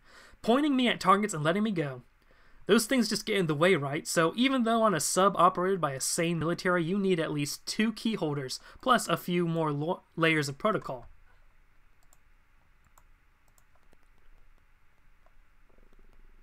Load him onto that plane. Put him next to Boa. Boa's a Cobra agent. We could leave him, ma'am. His brother is the cause of all this. No. If we can't recover his brother, leaving him alive is a far worse punishment. On your sub, one man can do this alone. Your sub docked under a multi-billion-dollar installation filled with hundreds of troops and your entire command structure. You're right, Xamot. Maybe we are the only 2 sane people left. Or at least I am. I want you to watch this very carefully now. It's that anger that brought me here, not strength or courage or love. So I won't disgrace your memory by saying I'm doing this for you, Jinx. Because I'm doing this for me. And then... Chuckles activates the nuke, destroying the Cobra facility, killing himself and Xamot. You see Cobra Vipers being ripped to shreds by the nuke. You see Cobra tanks get ruined by the nuke. And then Tomax like, nah! I think that's a stupid way to put him screaming since his twin died. And then just you get another last shot of the nuke going out. And that's how... Chuckles came to an end. And Chuckles' story, I really think, is the highlight of IDW G.I. Joe.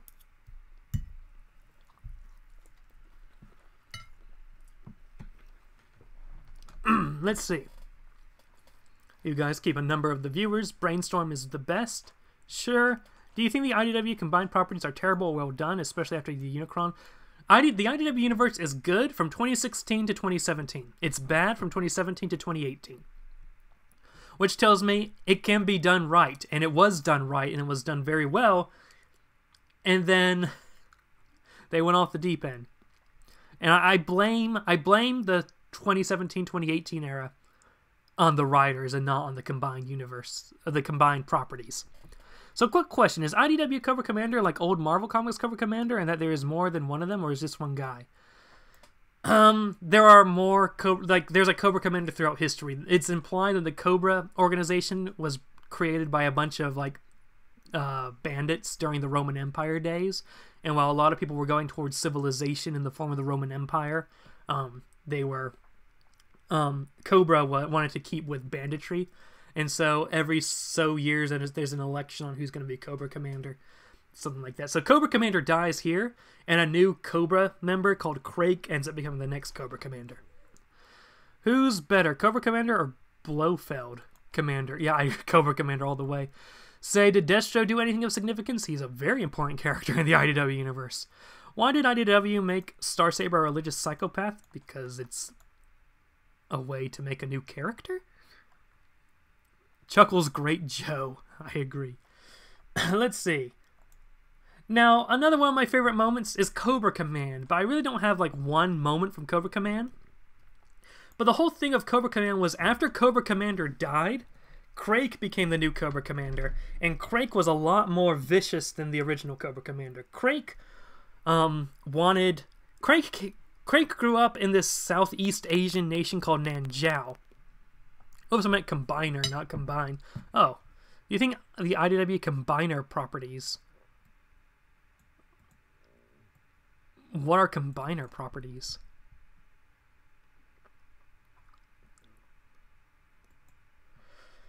But Cobra Command, the new Cobra Commander after Chuckles killed the last one, it came from this Southeast Asian country where he was like forced as a child soldier, and he doesn't like that country anymore. So what he does is he takes Cobra out of the shadows. Cobra is no longer a secret organization. He invades Nanjiao, and it leads to this really good modern G.I. Joe story where G.I. Joe is fighting alongside United Nations forces against Cobra over the fate of an entire country. It's a great story, ends with Cobra winning. Nanjiao gets nuked, as you can see, gets entirely nuked, wiped off the map, and then Cobra gets a seat at the United Nations.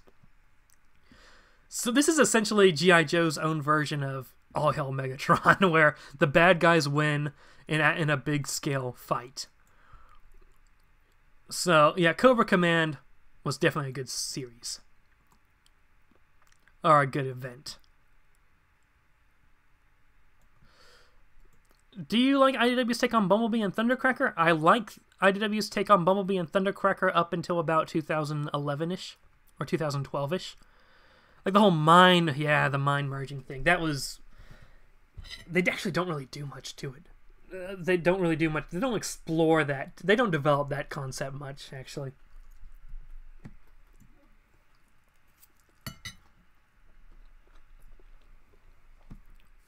Joe's thing, WTF. Yeah, they're like, oh man. Another good moment. The best fight between Optimus Prime and Megatron in the IDW Universe. So this is after All Hail Megatron. Megatron gets shot in the face at the end of All Hail Megatron, but he comes back in a new body that's so cool. They were really trying to sell his new body when they came up with his new character design. But Megatron comes back in this story arc called Revenge of the Decepticons. So, how can an organization with as sucky of an ideology last so long? There is a story in Hearts and Minds where they show just exactly what type of people are in it, how Cobra keeps getting all these different Cobra Vipers, how they have all these different soldiers. It's really fleshed out. Ultimately, they really just take in the dispossessed. Anyone, the same type of people who would enter some sort of gang, except they're taking everyone. The dispossessed, stuff like that. But Megatron comes back, and during this time, the Autobots are trying to forge a better alliance with the humans. They're trying to say, hey, humanity, the Autobots are on your side. So they're trying to develop this relationship with humanity, although humans are still scared after All Hail Megatron, where, you know, the Earth got taken over by the Decepticons. But Megatron comes back, and he gets this new body, and out of his old body, they chop up his old body into mini guns, and then just scatter his gun forms across humanity. And then when you buy a gun, a Megatron gun, and hold a Megatron gun, you sort of feel rage and anti-Cybertronian sentiment. Because Megatron wants to show the Autobots that, hey, the humans hate you. You should probably give up on trying to be their friends. So he challenges Optimus Prime to a fight, and Optimus Prime and the Autobots go out to fight him outside of Albuquerque, I think. Smoke screen goes like, I saw them ahead, Prime, a little less than a mile and a half. Autobots, assemble! We go the rest of the way on foot, as they approach the Decepticons. All of you stay back. I don't want you to engage until we're certain what's going on here. And so, he's like, Megatron. Ultra Magnus is held hostage with Soundwave pointing a gun in his head. Megatron's in his new body. I see you haven't changed. Put your arms down, Prime. You look like an oaf. I am impervious to whatever weapons you could possess. You are no threat to me, and Soundwave will kill Ultra Magnus if any of your Autobots attempt an ambush. Oh, here we go again. Do you see the city behind me, Prime? Of course. Is that what you're here for, to destroy it in front of me? Don't be an idiot, Prime. You'd only attempt to stop me and I'd probably accidentally kill you. I can't have you dead yet. The city. There are 46 humans armed with weapons that can kill you almost as easily as I could. Weapons that were part of my old body.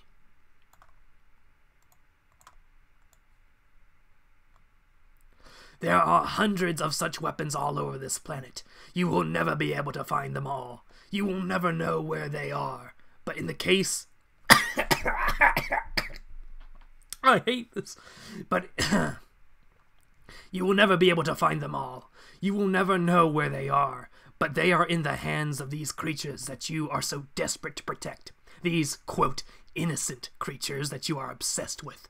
They will be your undoing. Meanwhile, Ultra Magnus is planning a tracking device on Soundwave. You know nothing of these people, Megatron. A few weapons in the hands of renegades means nothing.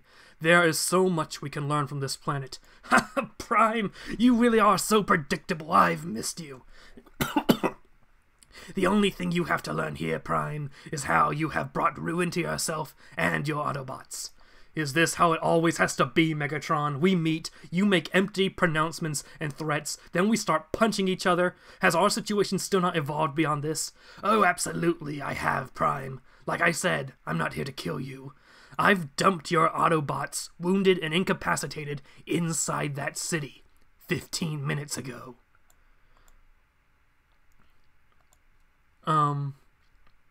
So I skipped a page here, but there's some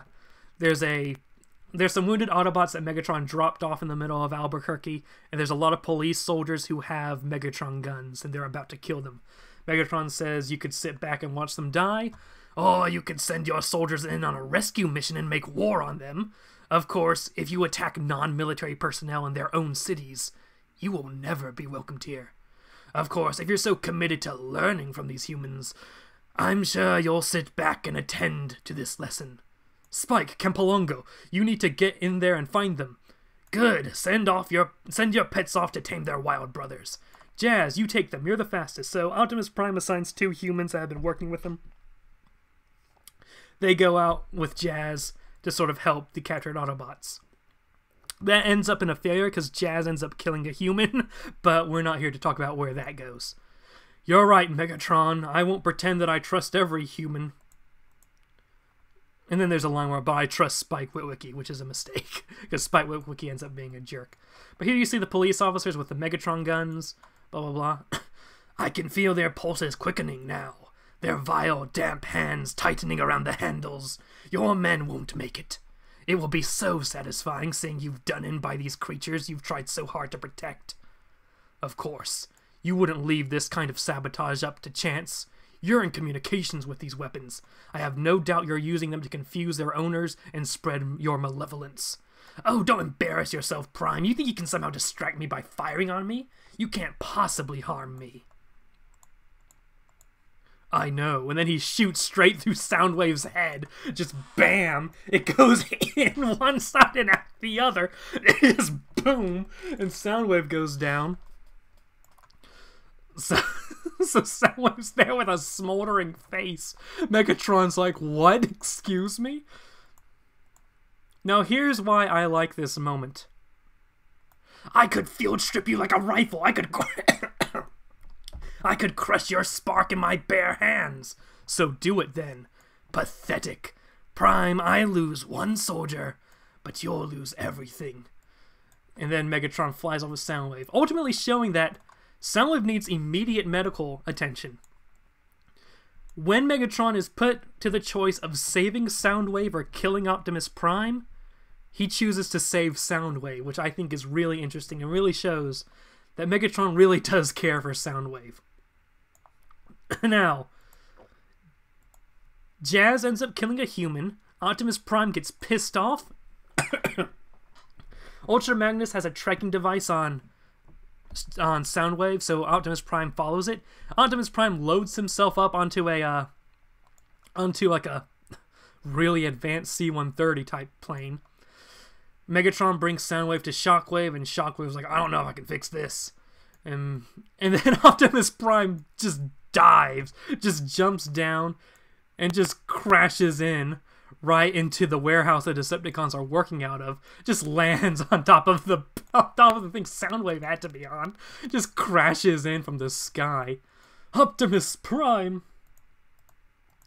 And Shockwave immediately goes from, I don't think I can fix him, to, alright, I can definitely save him, but I really can't do it with Optimus Prime here. So if you could take him out of here.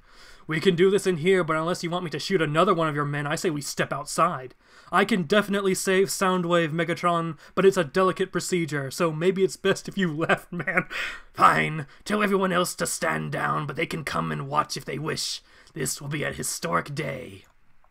So the Decepticons come out to watch Megatron beat the crap out of Prime, if you insist on carrying this charade to the end.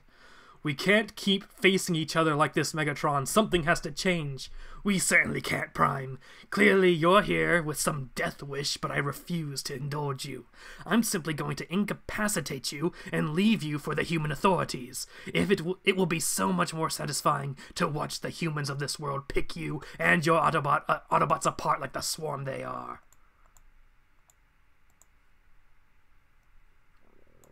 They are so much more than that, Megatron. I see that weapon on your arm. A railgun? Yes, it doesn't even have to be fully charged to destroy one of the anthill cities on this planet, but it is fully charged. It's the first upgrade I've seen you make since we first tangled.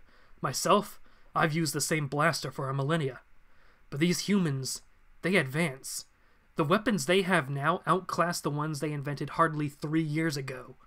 For instance, do you know what a kinetic harpoon is? And he shoots Megatron with some tracking information. Prime, what is this charade? You've proven to be a great disappointment since I've returned. Now hold still so I don't accidentally kill you when I blow your legs off. And then Optimus transforms into truck mode and just drives away. Prime, cowardice now? What has gotten into you? Astro Train, stop him! This has become an embarrassing farce. That wasn't useless. It was targeting and range information. What in... And you see something coming from the sky. When a solid object, like a Skywatch communication satellite, drops from orbit on a steep descent, it can reach speeds in excess of Mach 10.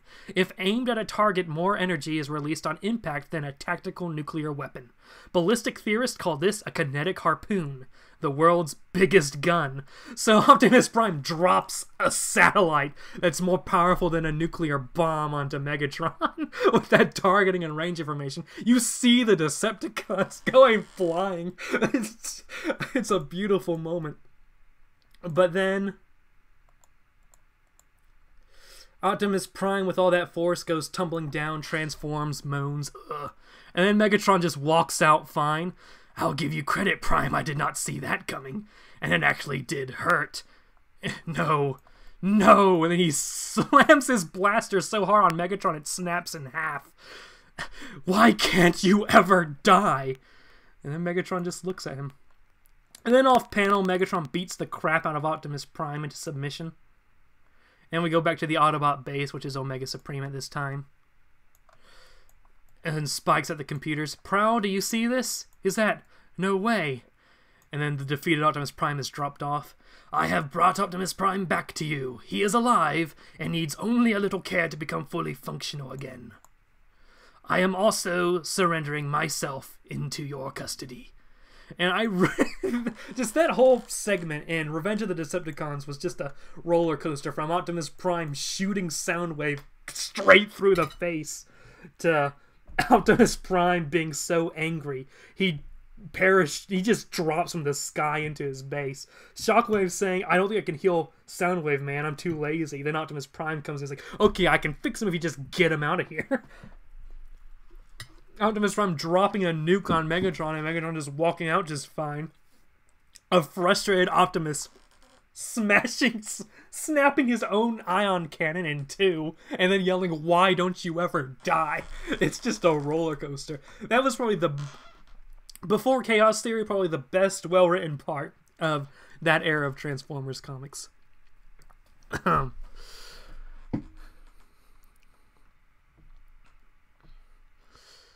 Let's see. What you guys talking about over here? Optimus Prime has the best looks in IDW? Yeah. Petition to rename the stream to IDW Epic Moments. Is this the part where Optimus shoots Soundwave? Yeah. Just do an animated Megatron voice? I don't think I can. Optimus looks in IDW are the best.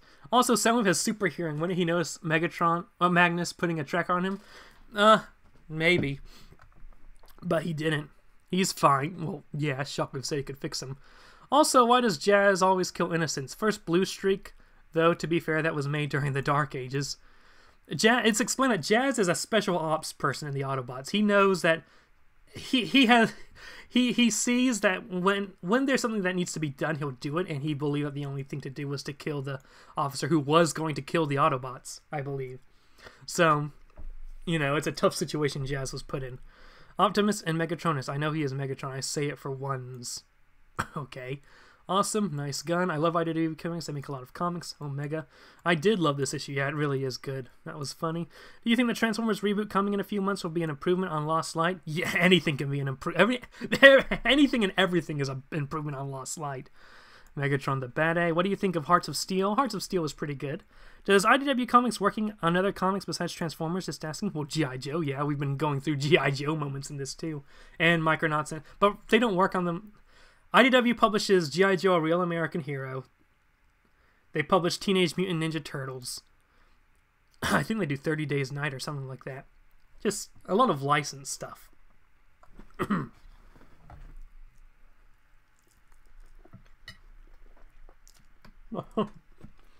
My spaghetti getting cold.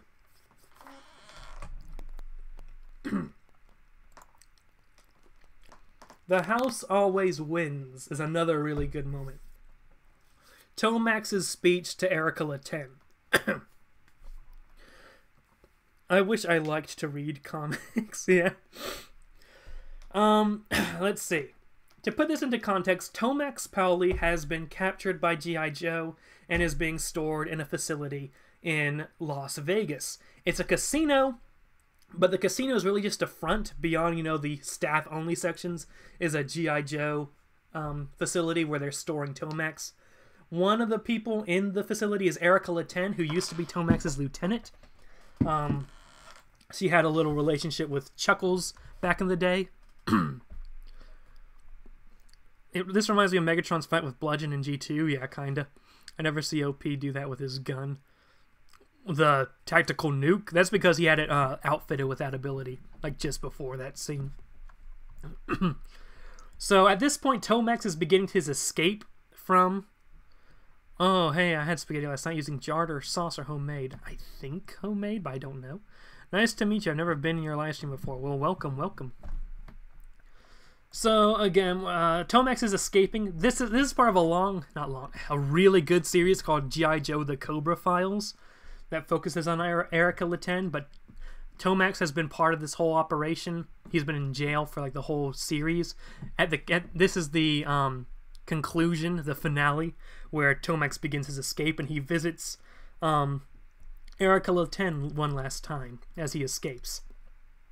And this is just his monologue to her, his speech to her, that I really think is a great Tomax moment. We've been through so much together, you and I. In a very real way, you've been the most significant relationship I've had outside of family, of course. Though my brother Zaymot ultimately became a person I didn't recognize anymore by the end, I admit it, he changed somehow. But you and I, we never change. You're still the same scared girl trying manfully to keep her head above the water. And the one man who never left you. So the running theme of this series was Erica trying to be a good person. She was a Cobra agent. She was Tomax's second in command for a long time, or at least his lieutenant. But she decided to turn a new leaf after they killed Chuckles. Actually, she left before. After the whole Chuckles incident, she left and joined G.I. Joe, but she isn't trusted by anyone in G.I. Joe. So the whole series is her trying to prove herself, and the conclusion is her facing Tomax finally. It's times like this I'd imagine you must wonder, with a rueful sense of injustice, why they put you in such a distant office on such an isolated floor that you can't even hear the gunfire marking the end of your residency. So this is it then? You're here to kill me? Oh, my sweet girl, no. I'm just here to talk. I'm trying to explain this to you. You were playing us all along. Well, certainly. That first plum I offered you, Billy. Billy's the son of the Cobra Commander, the original Cobra Commander. In the first arc, Tomax tells them where the son of the original Cobra Commander is, and they go to bring him into G.I. Joe. That first plum I offered you, Billy, the Cobra Commander's long-lost son, I poisoned that, of course, through back channels. You were never able to discover I contracted Blacklight to assassinate him. That whole plan involved them trying to save Billy from Blacklight. I also contacted Firefly to destroy his business headquarters and any information Billy might have hidden there. I admit, it didn't all go totally to plan, but nothing ever does. The two men didn't know they were working for me, and they nearly killed each other when their paths crossed by chance. Also, I didn't know Flint had found a way to backstop me, and that you had been alerted to the Alexandria location as well. That was the one smart thing Flint did. In hindsight, I see it must have been Major Blood, that weakling. And yet, it all worked out, didn't it? What little use Billy was to you ended up playing into my hands after all, and you managed to suffer another traumatic experience as a bonus. It's not really about having a plan at all. You see, it's about being able to adapt when that plan changes. That's what I do. I adapt. But really, I've been talking about me quite a bit. And this is actually about you, the Chameleon. Chameleon is Erica Laten's G.I. Joe codename. You adapt too. Oh, this is so boring, Tomax. You're just so boring. You come in here to gloat to me about what an evil genius you are, how we're all your puppets, then just as you think my righteous indignation is cresting, you play the hoary, you and me are just the same card. I don't listen to what you say, Tomax, and I don't believe you. You're scum, that's all. My mother abandoned me too, you know. Myself and my brother. Are you kidding me with this? Our father died when we were toddlers, and she sold us to the Unione Corse. She'd taken up with another man, and he didn't want to raise someone else's children. Tomax, really, are you losing your mind? Where are you going with this? You can't possibly expect me to sympathize. Sympathize? Miss Laten. That's the best thing that could have happened to me. Those men taught me to be ruthless. They burned the weakness out of me. They gave me the skills I used to succeed. And of course, my brother and I killed the man who sent us away. And our mother. I suppose you killed her too? No, we thought that would be quite gosh. I'm not sure how to pronounce that word. We just ensured she never had any comforts after that. A lifetime of poverty and toil. You know how it is. If you're trying to bore me to death, oh, come off it. Your faux disaffection. That's nothing more than what you must have wished on your mother for years of neglect and abandonment, and using you as a pawn in her petty games. Sympathize with me. It's I who have sympathy for you. At least I knew love. I had a brother I shared everything with. Who did you have? A semi-retarded groundskeeper? And then, at boarding school, a diary with a heart-shaped lock on it? Do you ever ask yourself why, after years of being cut off by your family, you jumped so eagerly at the chance to come to work with your half-sister? Erica Laten's half-sister is the Baroness. An absolutely horrible woman whom you've never even met before? Of course you do. You ask yourself that all the time. At night, in your empty room, you accuse yourself of that question. But I know the answer. I bet you do. You do know what your brother said to me that last time I saw him, that thing that made me run. It's not what they have on file here at G.I. Joe. I just told them what I thought would sound cleanest for my defection. There's a scene where Erica is working with Cobra, then Xamot comes and whispers something to her, and then she runs. She leaves Cobra after that. In an earlier issue, she says that Xamot says that he's going to kill her once she's done with whatever mission she's going to be sent on. And so she runs, but that's not really what he said.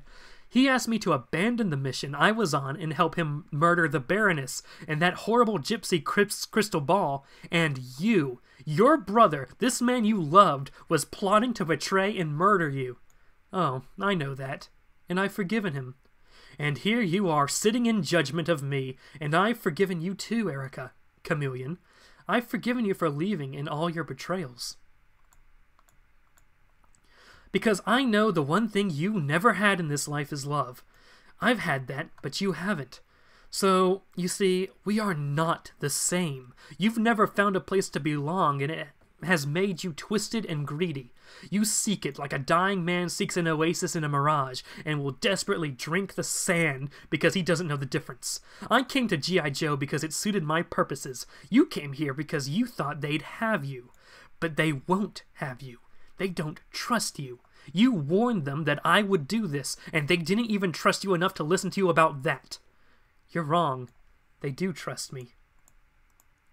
Who trusts you? These men who you've seduced? You play with them like toys, Erica. Eventually you'd have thrown them away, as you have so many others. They both realize that before the end. Or do you think it's the women who trust you? These strong, capable women who bark orders at while sitting behind your desk, emerging only so often for an anxiety attack and a savage, panicky murder? Do you see them coming to you for advice, respecting you as a superior? Firewall trusts me. Maybe she did, but she's dead. Just like everyone in this building is about to be, and even if you somehow survive it, G.I. Joe will never take you in again except to prison. Because you see, Erica, for all my maneuvering and all my manipulations, the one element of my plan I never had to worry about was you. You played your part perfectly, without any tinkering from me at all. Clock spring that poor, doomed fool. I had to get inside his head a bit, lead him down the path to his own destruction, but only after you put him on that path, as I knew you would. You're toxic, Erica. You poison everything around you.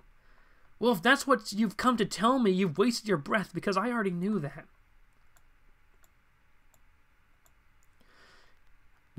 I know you do, my dear, and that's not what I came to tell you. This building is going to be destroyed in a few minutes. Everyone in it is going to die. You can't save them even if you wanted to. You can only die with them. So you can stay here and do just that, or you could come and work for me again. I'd rather you didn't die here, Miss Litten, so I'm offering you your old job back. And then she spends a moment thinking about it. I can see into your heart, Erica, and it's empty. You can't ever fill it, and your attempts to do so have just piled more burdens onto your shoulders. You thought it would help being one of the good guys, but it doesn't, because you're not one of the good guys, and they know that, so they will never accept you. But I also see who you are, and I do accept you, so come with me. Come with me, and you won't have to die here. No, Tomax, I'm not going with you. You're vicious, and you're evil, and you're everything I reject. Maybe I haven't earned what I want, but I won't ever earn it by dishonoring it now. And if I see you again, I will kill you. I'm disappointed in you. You won't see me again. Do you ever ask yourself why, after years of being cut off by your family, you so... Actually, this is just a requote, but as the building is destroyed, you actually see her, like each panel, just walking out, even though there are other G.I. Joe agents looking for her. And she chooses to just abandon G.I. Joe and just walks away. And that's the end of the series, which is like one of the most downer endings possible. Again, the bad guys win. The thing with IDW G.I. Joe is that it really loves the shocking appeal of the bad guys winning. The thing is, when the bad guys win over and over, you're eventually not going to have any good guys left. And that's sort of what eventually happens with G.I. Joe. Eventually, the bad guy, Cobra, wins IDW, the first few phases of IDW's G.I. Joe. Cobra just wins.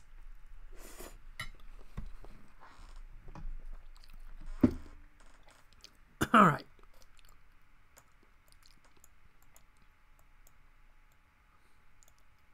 Nice to meet you. I have never been in your live stream before. Welcome, welcome. What are your favorite Transformers show? What are your favorite Transformers show? My favorite Transformers show is Transformers Prime. I've been watching your Transformers videos and they are awesome. 10 out of 10. Well, thank you. Do you think Bludgeon is the Transformer equivalent of the Joker, but instead of a clown aesthetic, it's a samurai one? No.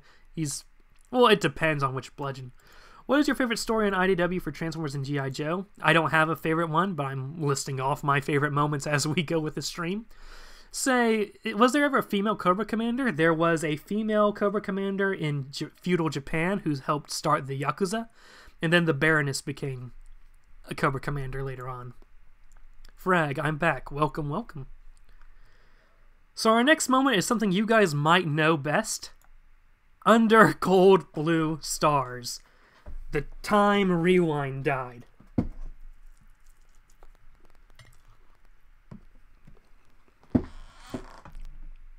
So, to put this into context, at this point in time, the Autobot-Decepticon war is over. The Autobots won-ish. A group of Autobots under the command of a man named Rodimus... chair started to fall. A group of Autobots under the command of Rodimus go out on this ship called the Lost Light with the goal of finding these mystical Cybertronians called the Knights of Cybertron. So... they're mostly Autobots on here, but there's also like one Decepticon. Well, Cyclonus was never a Decepticon. It's just Autobots on here and one non-aligned. So there's this Decepticon called Overlord, and Overlord is a dude. They call him a Phase Sixer. He's really powerful. His group are known for destroying entire planets. Overlord doesn't like Megatron because he felt Megatron disrespected him. So he's sort of a renegade. He's not really part of the Decepticons these days anymore at this point in time. But there was a storyline where the Transformers fought Overlord, and Overlord killed a lot of characters, but they eventually subdue him. The plot twist for this series, Transformers More Than Meets the Eye, is that Overlord is alive and kept in a secret chamber on the Lost Light, their ship. There's this Autobot called Chrome Dome, who's a Nemosurgeon. A Nemosurgeon's these dudes who can like have little needles come out of their fingers, and they plug in the needles into the back of your neck, and they can like read your mind and even take away memories or add memories. And so the Autobots had Chrome Dome doing some Nemo-surgery onto Overlord to figure out how Overlord was made. Because the Autobots are like, why isn't it the super powerful Transformers are all Decepticons? What do they have that we don't? So Chrome Dome's task was to find out to read Overlord's memory and find out what happened. As you can see here in this image, they failed. Overlord escaped and is now on the rampage throughout the Lost Light. Also, it's important to note that Chrome Dome is in a sort of relationship with a smaller Autobot named Rewind, who has this little camera on his head. He's this sort of archivist, and he's always recording stuff. But yeah, Under Cold Blue Stars is definitely a shining moment in the IDW continuity. You see, like, so many Autobots going against one Decepticon, and he's just thrashing them. But let's go to the bridge of the Lost Light 30 minutes earlier. This little Autobot named Pipe shows up and talks to Blaster, this red Autobot, because this red Autobot has supposedly made contact with Cybertron, or at least believes he had made contact with Cybertron. So Pipe says, I was just wondering if you had any luck getting the subspace communicator to work? Pipes, we're no closer to making contact with Cybertron than we were when you asked me this yesterday, or the day before. Okay, fine. Just checking. Having the old checkity check. Listen, it's movie night. Rewind's showing us his Lost Light documentary. Well, the rough cut, so I'm going to be busy for the next few hours. If you do make contact, can you pass a message on to Hubcap? We used to write each other all the time. Sure, it won't happen, but whatever. Fire away. Hubcap's an old friend of mine. Dear Hubcap, having a wonderful time. Made lots of new friends, like Blaster. Got a bit sick and got a bit shot, but apart from that, yeah, having a pretty wonderful time. Speak soon, bye. And another epic installment is added to the great correspondence. I hope you're keeping all this stuff for future generations. Checkity check, that guy is such a shh. Enjoy the movie, Pipes. So Pipes transforms, goes down to watch the movie, and then runs into Overlord, who's been unleashed onto the ship. Overlord immediately raises his leg. Sorry, I stomp, and then another stomp. So here he is just chalking up random letters and numbers as he's dying. You see his life, thing going up and down in the background. And you hear his monologue as Overlord walks by. Can't speak, not good, can't speak, spark, falling out, and shrinking. Falling out and can't speak, shrinking. Wonderful time, made lots of... Speaks soon, can't speak, concentrate. Falling out and shrinking. Made lots of new friends, got a bit sick, and a bit shot, and then he hits the alarm button. Having a pretty wonderful time. Bye. And then he dies as the alarm goes off. And you see him flatline in the background. So here you have Ratchet in the med bay. Ratchet's the Autobot medic. What do you mean, I don't know what the problem is? Chill out. Rodimus, the alarms don't just choose to go off. I've got patients in here. I need to know whether to put the meta bay into lockdown. And don't smirk. I can hear you smirking. All right. Keep your hands on. Ratchet's hands got removed and he has new hands in an earlier story arc. We're not under attack from the outside, and the bridge is still secure, so I'm thinking this is a false alarm. Drift's checking it out now. Hello? Ratchet? Keep your hands on! Do you realize how offensive that... Wait, and then Overlord comes out and is looming in the background. Ratchet turns around, shoots Overlord in the head, and then Drift comes in. Fair warning, Overlord. I'm going to do my level best to kill you. Drift's another Autobot who's friends with Ratchet. They, come together. The Metabay, go, lock yourself. My faith will protect me. I was afraid you were going to say that. My faith in my sword. Your faith, your sword, and your friend. We do this together. Rodimus, tool up and get down to the Metabay. Bring everyone. And if anything happens to me, tell First Aid he's ready. Tell Whirl he can have my hands, and tell all my patients that they'll have to make new appointments. And so Rodimus comes in with a group of Autobots. Overlord! Drift! Ratchet! Amazing! You speak entirely in names. Shut up! Put him down! Put him down or what? Or this, says Ultra Magnus as he comes prowling through. Overlord? How? I don't know. He must have teleported on board or stowed away or I don't know. Got any regrets, Overlord? Because I do. Heck, I've got a list. And you're near the top. I should have gone with Garrus 9 with the Wreckers. That's when the Autobots last fought Overlord on when the Wreckers attacked him on the planet or in the prison. Garrus 9. Overlord killed a lot of people in that story. I should have sorted you out then. I've wondered if things would have played out differently had I been there. Guess I know now. Oh, guess I now know. And then Ultra Magnus fires his punch, but Overlord catches it. I'm sorry, What's the joke? You, Ultra Magnus. The joke is you. Everything about you, the self-importance, the sense of duty, the macho posturing, the macho posturing masquerading as guilt. You're the joke and the joke is you. But see, that's not why I'm laughing. I'm laughing because you've not been holding back. And I have. And then he stabs Ultra Magnus through with the sword. And then Rodimus is like, Magnus! And he goes, tear him apart! And the running thing is, everyone's fighting. Everyone's facing down Overlord as much as they can.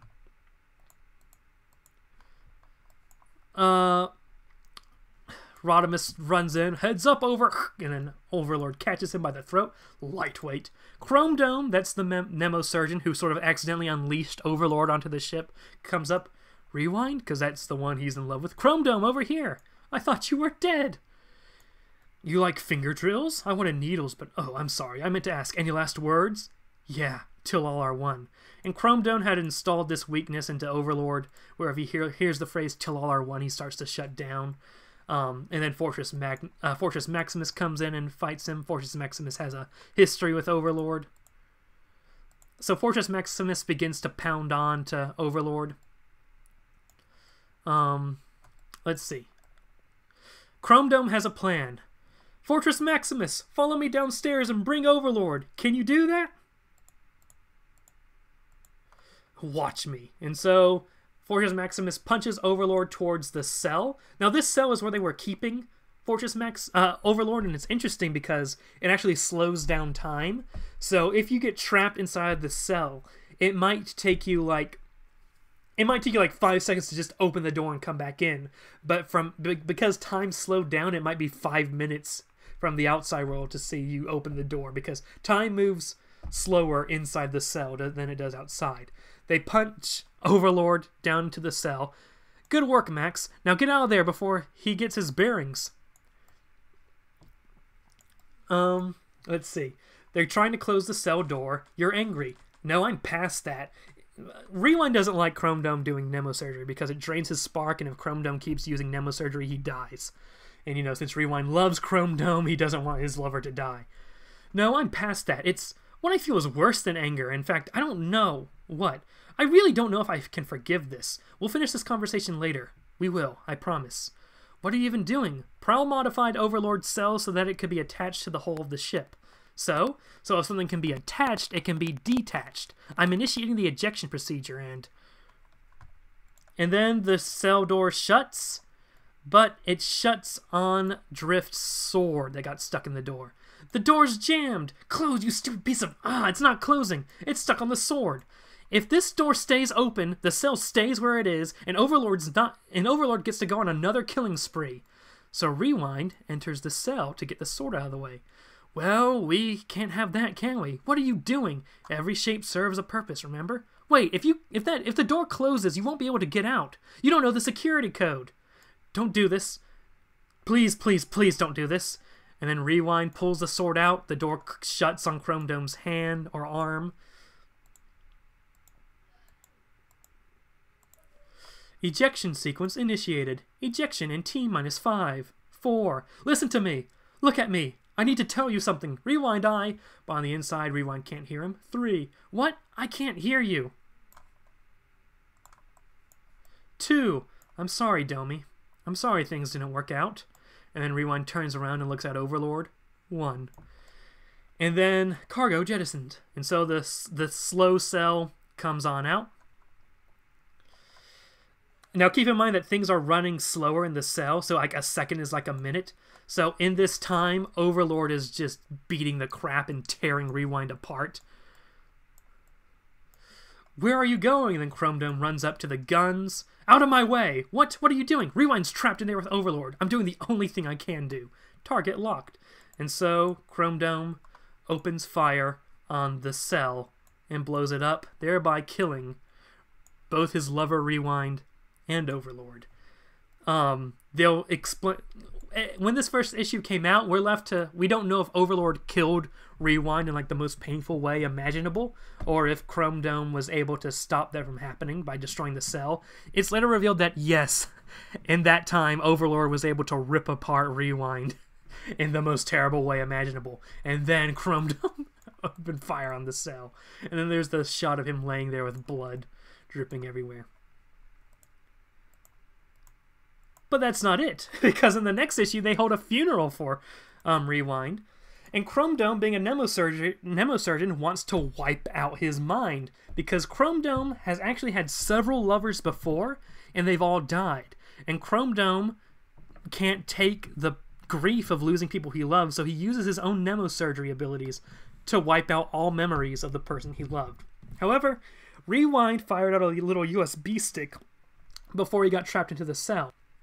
Chrome Dome gets the USB stick, plugs it in, and finds that Rewind left a message through all the different recordings he was taking. He cut it up into a proper message from different people saying different things throughout history. Your attention for a moment. This is Rewind, showing you edited footage from my database. I've probably got about 0.8 seconds before game over, so here, me out. I've always been terrified that you die before I did. Because you and me... Hold up, do I not have... Okay, because you and me apart strikes me as intensely wrong. So promise me something. Be brave, be strong, and keep going without me. And another thing, no more injecting, it will kill you. And remember, and this is sort of happening while another event's going on in the comic that we won't get into, you deserve to be happy. The new Institute was the old you. Chrome Dome used to work for an Autobot organization called the New Institute where they'd wipe out the minds of Decepticons. You're a better person now, stubborn and frustrating, but wonderful. And to think I will never see you again. One more thing. One last thing. Because I don't say it enough. I love you. And then the recording ends. And then Chrome Dome puts the needles away. That was the moment that had me sold on More Than Meets the Eye. That was splendidly written.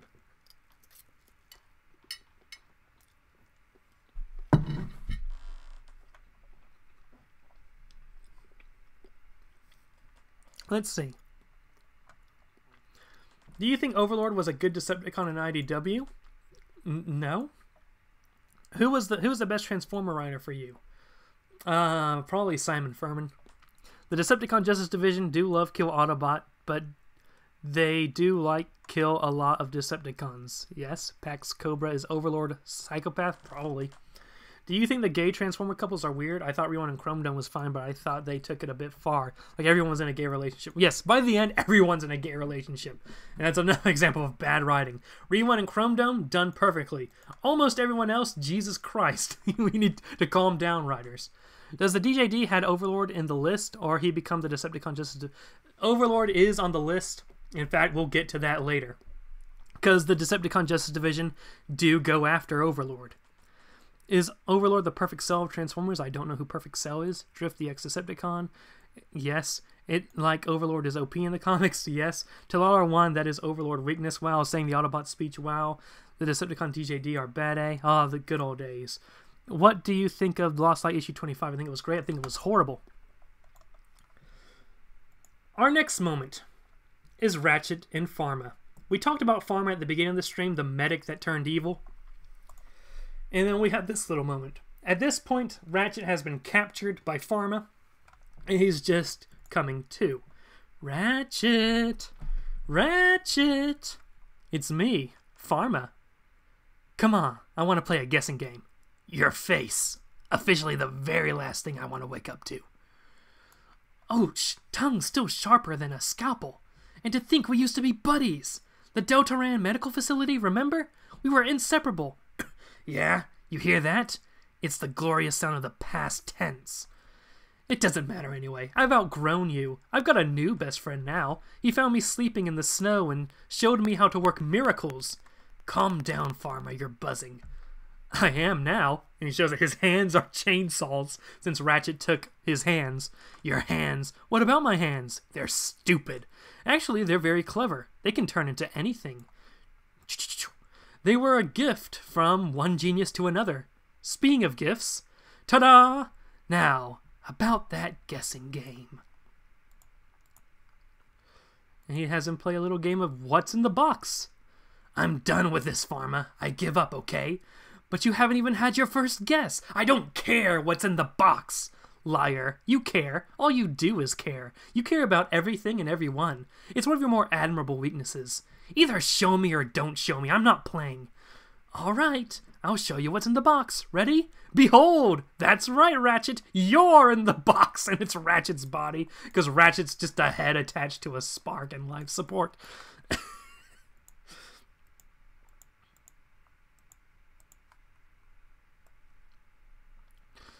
Can you feel that? Can you feel the shh? You feel the blade against your spark? Only you haven't screamed yet, which makes me wonder how accurately your nerve circuits are reporting the sensation. I'd hate for your brain to be misinformed. Can we talk? Pharma, can we talk? I like that. You and me, eh? You and me, talking into the night just like the old days. Happy to talk. Happy to listen to the panic in your voice. What's this about? Revenge? At first, I wanted to hurt you for ruining things at Delphi, but when you crashed, I saw that you'd stolen my hands. That took things to a whole new level. You declared war on my body, Ratchet. I am retaliating. I was going to take my hands back while you were unconscious. I expect they'll be deep-wired and socket-locked, but that's fine. That's easy to work around, especially here. Oh yeah, because Luna 1 is made of magic, isn't it? If you cross your wires and wish hard enough, Primus will make all your dreams come true. Trust me, the only difference between Luna 1 and Luna 2 is the number. No, what makes this place special is the stuff Tyrus brought with him when he arrived. This Metabay, Ratchet, it's an embarrassment of riches. Every piece of avant-garde Cybertronian technology that Magnus has ever repossessed, it's all here. Stuff I've never even seen before.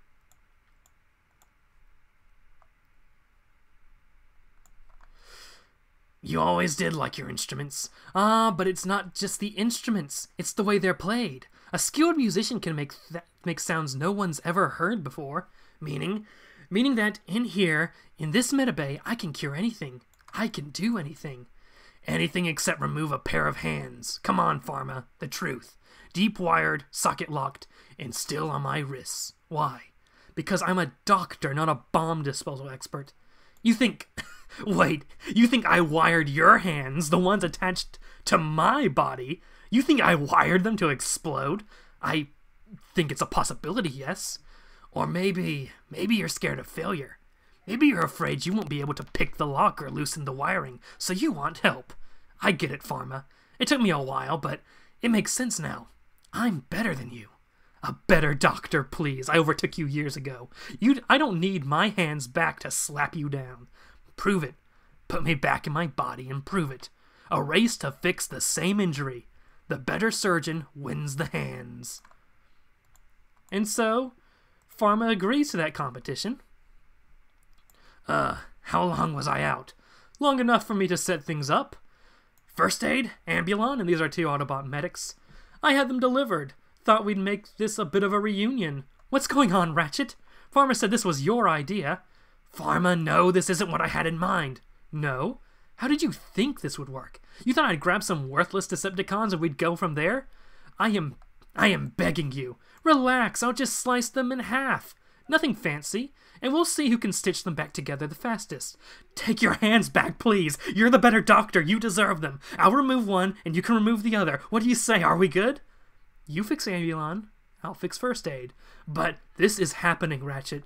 Play along, or I'll get Tyrus to cut the Lost Light in half. Crew and all. And so... Listen, both of you. You're just gonna have to roll with this, okay? I'm sorry. You're gonna let Dr. DJD cut us in half? If you reroute your nerve circuits away from your waist, it'll minimize the pain. I can do this. I can put you back together. It's an easy fix, don't worry. The waist? Who said anything about the waist? You said you were going to cut them in half. Yes. Lengthways, and then he chops Ambulon in half lengthways, which, by the way, a Cybertronian can't survive, so there's no way for Ratchet to fix him. So they just kill off Ambulon. I think the death of Ambulon is definitely a memorable moment, just chopping the dude in half. You said you'd cut him in half. Yes, lengthways. Boom. Let's see. Alright, not much going on in the chat.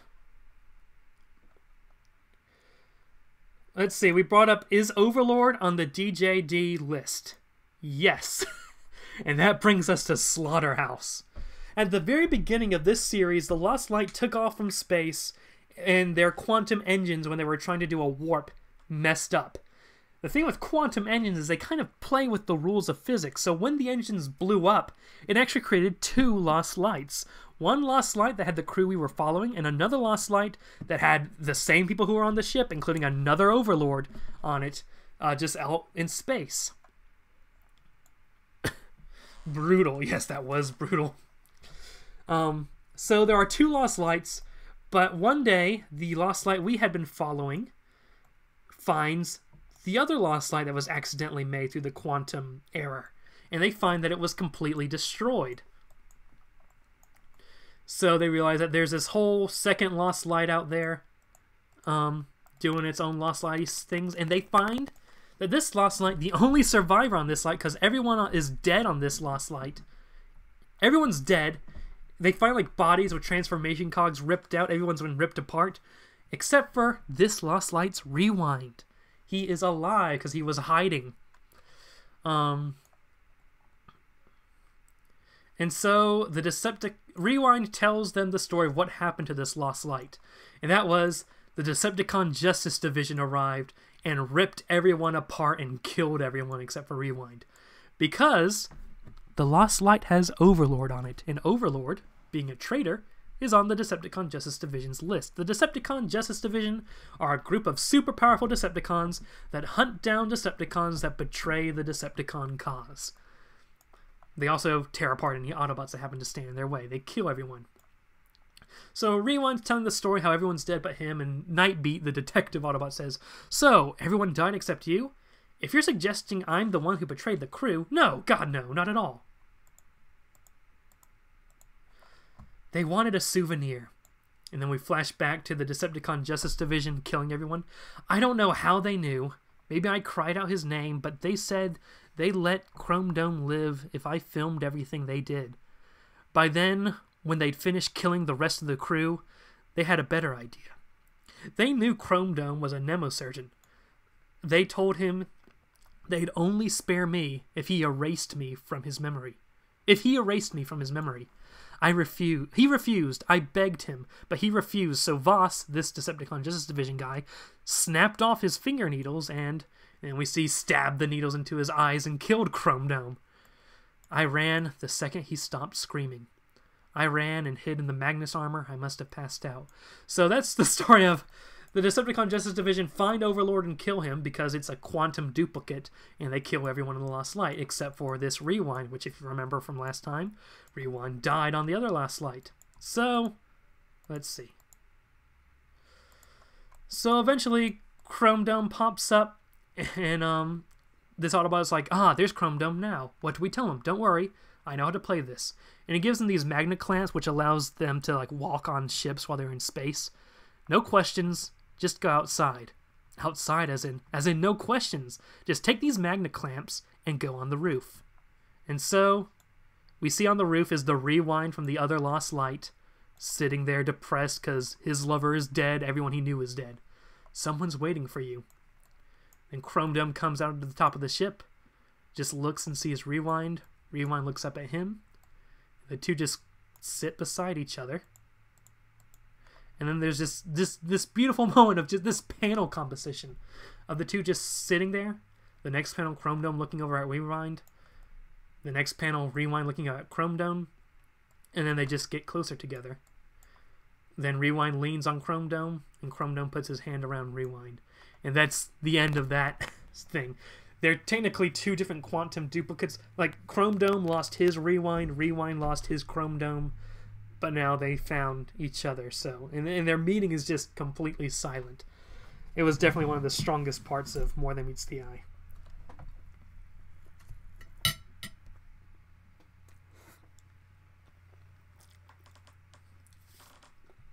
Brutal, the absolute unit. Han. Why are the Decepticons so powerful? Those particular Decepticons are so powerful because they have their endoskeletons laced with a special element called Unutrium or something like that. And they're also born with a super powerful spark that's in 0.1% of the population of Cybertronians. Optimus Prime and Ultra Magnus are examples of Autobots who have the 0.1% spark, but like the Decepticon Justice Division and Overlord have the 0.1% spark, and then their exoskeletons are laced with Unutrium. Let's see. Next up, we have the Snake Eyes Storm Shadow battle. And the Snake Eyes Storm Shadow battle, throughout the entire G.I. Joe portion of the IDW Universe, Snake Eyes and Storm Shadow, two different ninjas of the Arashikage clan, had been sort of at war with each other.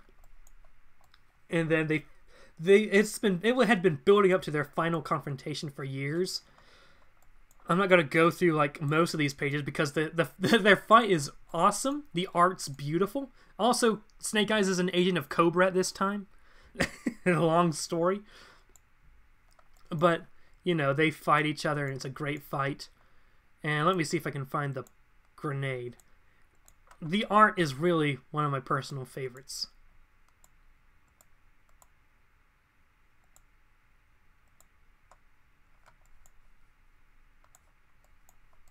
Wheelwind X Cromdom. Jesus Christ. Eventually, Storm Shadow gets stuck onto a tree. And, Snake Eyes approaches him. Storm Shadow pulls a grenade from Snake Eyes' belt. And then the other characters are like, that sounded like a grenade going off. The implication is that they both died. But then Snake Eyes shows up pretty wounded. But it's definitely implied that Storm Shadow took a grenade to close. It was a great conclusion to the Snake Eyes Storm Shadow rivalry. And then the last panel of the comic is Snake Eyes returning to Cobra. And that was the end of the miniseries. That miniseries was Snake Eyes working for Cobra, and you would think that, hey, he's actually a G.I. Joe dude, he's going to betray Cobra. Nope, it ends with him still in Cobra. But the point is the Snake Eyes Storm Shadow fight is one of the best fights in IDW. Too bad in 2018 they messed it up by saying, hey, Storm Shadow actually lived! Haha! Because how could you not survive a grenade at close combat range?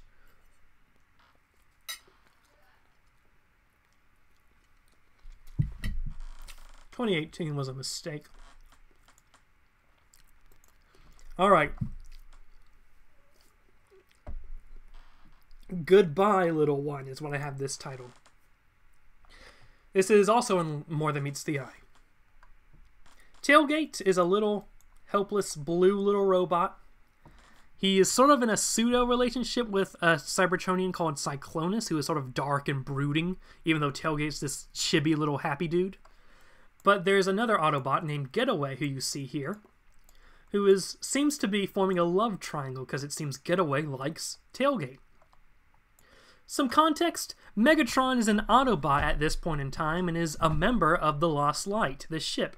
He's a co-captain of the Lost Light, to be exact.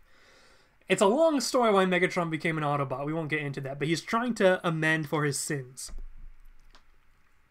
So Megatron's on the Lost Light, but as you can imagine, the Autobots don't actually like having to take orders from Megatron after the war, after so many of their friends died. So Getaway is actually part of this faction that wants Megatron removed. And he's actually trying to get Tailgate to do it. In fact, he's setting up a plan where Megatron will kill Tailgate, so everyone will turn against Megatron, and then they'll kill Megatron. So he's trying to get Megatron to kill Tailgate by making Tailgate try to perform nemosurgery on Megatron. I believe the story explains itself better than I can. So Getaway's trying to explain to Tailgate how Conjux Endura works. Conjux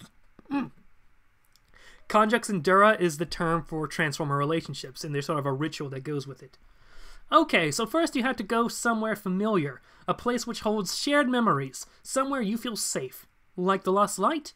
Yes, or Visages. That's a bar. The ritual begins with the act of intimacy, which is usually symbolized by sustained physical contact. Next is the act of disclosure. The person initiating the ritual reveals something intensely personal, something which puts them in a less than flattering light.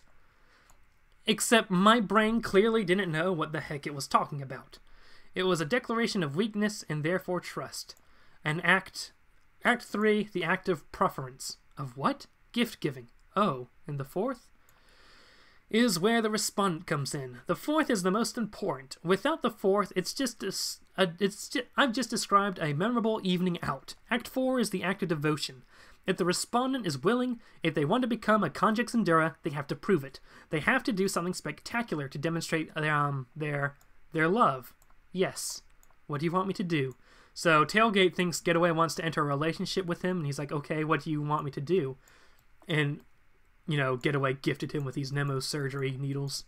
So what do you want me to do?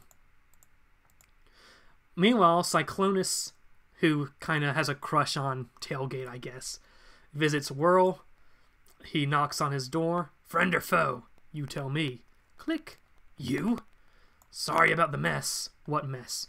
No, but that's what people say in these situations, isn't it? Come in, sorry about the mess. How was your trip? What brings you here at this hour? I don't know, I've never entertained before. How am I doing so far? Did you make these? Why so many? Because I kept making mistakes. They all look the same to me. What do you want anyway? You're annoying me. I want to talk to you about Tailgate. So Cyclonus is there for emotional talks, and Whirl realizes that Cyclonus has feelings for Tailgate. Whirl is in on this plan to get Tailgate killed so that people will turn against Megatron. And after hearing how Cyclonus feels about Tailgate, Whirl's like, maybe we shouldn't just have Tailgate killed. So he meets up with the anti-Megatron circle. I've never experienced them before, so I can't say for certain, but it feels like I'm having second thoughts. Are you serious? A rethink, it's all I'm suggesting. Oh my god, you are serious. I just don't think that you, actually, because, hey, let's be frank, it was pretty much your idea in the first place. I just don't think you should use Tailgate as a weapon. We wouldn't be in this situation if you know how to pick a fight. Whirl fought Megatron earlier in the series and couldn't kill him. Screw you, Atomizer. It wasn't my fault he didn't bite. No, there's no rethink. Not when I've spent so much time grooming him. Besides, the trap's already sprung. You want me to sneak into Megatron's room and brainwash him? It's called shadow play, and it's simple. I've disabled the lock on his door, so all you need to do is walk in when he's recharging and inject him. And then what? I'm not a nemosurgeon like Chrome Dome or Scalp. They're experts. The needles will do all the work. I've laced them with a special anti-villain virus. But I thought shadow play was wrong. This is different. All the virus would be doing is very carefully, very painlessly removing Megatron's evil thoughts. His evil thoughts, all the things that make him bad.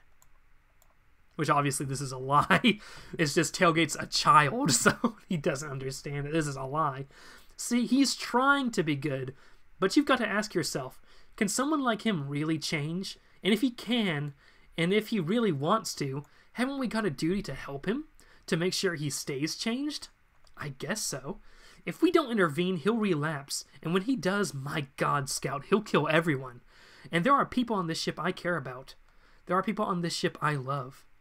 What about Ravage? Ravage is sort of a cat, a Decepticon cat, who also is sort of like a spy on the behalf of Megatron. Once you're inside, use this to sweep the room. You saw how it works, right? This button here. If you detect Ravage, make your excuses and leave. Go on, take it. I'll wait for you. You want me to do it now? Now is perfect. He recharges at the same time every week, which means he's recharging as we speak. Right, okay, only I'm a bit scared. I'm terrified. There's no way I could do what you're about to do. You know Corcaspia? That was Megatron. He did that. I landed just in time to watch him murder my friends. I didn't run from the battle, Scout. I ran from him. But look, there's no shame in surrendering to your limitations. Even the best of us fail. If you really don't feel brave enough to do this, just say, I'm not the bot you thought I was, and we'll forget this whole conversation. All of it? Well, I mean, we'd have to start the 4 acts again, if we still wanted to do that, and if we did, I'm sure there are other ways you could demonstrate your devotion, although none that would impress Cyclonus as much as saving the entire crew from Megatron. Room 113, isn't it? And when I get back, I deserve one heck of a bump. He set off about 10 minutes ago.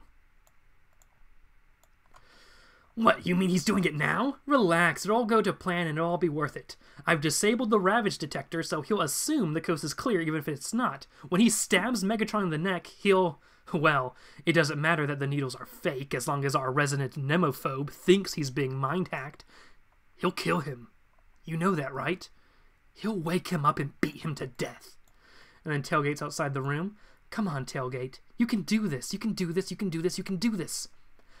Hey, I don't like sending him into the devil's den, but I don't like when a filthy fascist scumbag murderer getting an Autobot badge and a pat on the back from High Command. Once Megatron retaliates, one of 2 things will happen. Either security will catch him mid-dismemberment and shoot him dead, God knows they're jumpy enough, or he'll get sent back to Cybertron, where he'll be imprisoned, maybe even put to death for murdering a poor little minibot. Justice will belatedly be done, and we can all press ahead. Yeah, no, I get the theory. It's the execution that bothers me. Tailgate's execution. And then Atomizer points a gun at his head. Okay, well, it's good that we had this chat, and I'm sorry. Now you've lost your nerve. I've been racking my brain for a reason to keep you around, and I'm afraid I've drawn a blank. And they shoot him in the back of the head. My nudge gun, remember? Took me ages to find it again. Here's what's about to happen. You're gonna pass out, and when you wake up, you'll have forgotten. It's a memory gun, by the way. You'll have forgotten you were ever part of this little operation. So while I applaud your efforts to escape, they're very much in vain. Not even the mighty nut job can outrun the thought bullet. That's what Tailgate calls you, by the way. We laugh about it. Hello? Forget it. His mind's elsewhere. However, he's projecting his hollow matter avatar. Cybertronians, when they turn into vehicles, they're still not really robots in disguise when you see a vehicle driving around without anyone driving it. So Cybertronians have what are called hollow matter avatars, holograms that you can touch that sort of serve as a driver. World gets shot down, but he sends his hollow matter avatar out to try to find Cyclonus. Meanwhile, Tailgate's entering Megatron's room. Cyclonus is brooding, but then he sees Whirl's hollow matter avatar out in space, which causes Cyclonus to run over to where he is. He runs in. What was that all about? Eh? You have just appeared outside my... Shh! Leave me alone. I've got a headache. I'm not receiving visitors today. What are you talking about? I was only in here a few minutes ago. And he sees all the clocks are set to room 113. So Tailgate enters Megatron's room. Ravage notices him coming in. Cyclonus is running to try to stop Tailgate. Tailgate approaches Megatron with the needles. Ravage cries out, Megatron!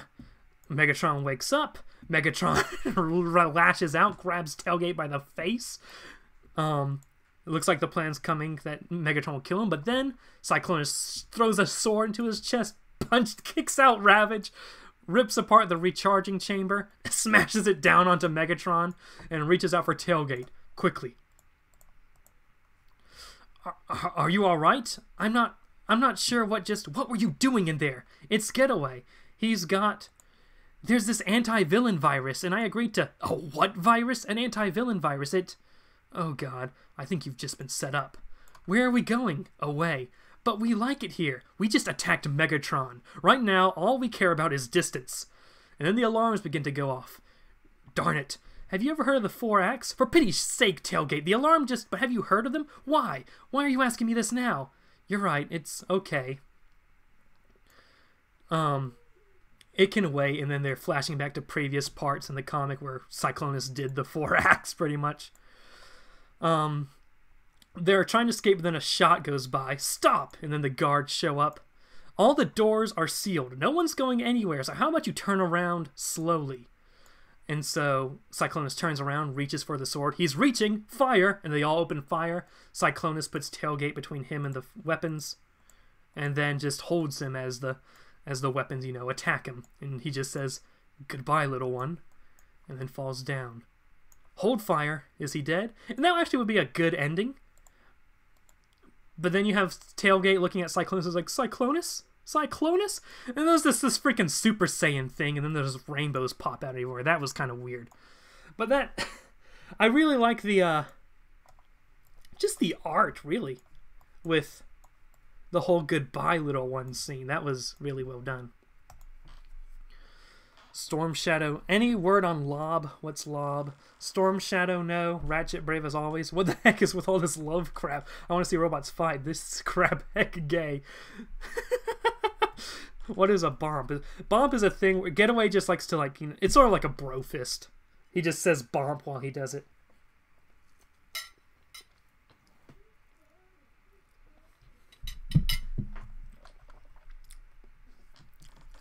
Where do you think is the stopping point for IDW? What are you talking about? IDW's over. It ended. This moment's just a brief moment. Ravage dies, and Soundwave, who is across the universe, because Ravage is another one of Soundwave's cassettes, like Rumble. Ravage dies during More Than Meets the Eye, and then Soundwave just has this... he just senses it. Look at that expression. This panel almost made me cry just to see Soundwave across the universe just feel his little cats dying. Next up we have Dr. X and Action Man. Now Dr. X...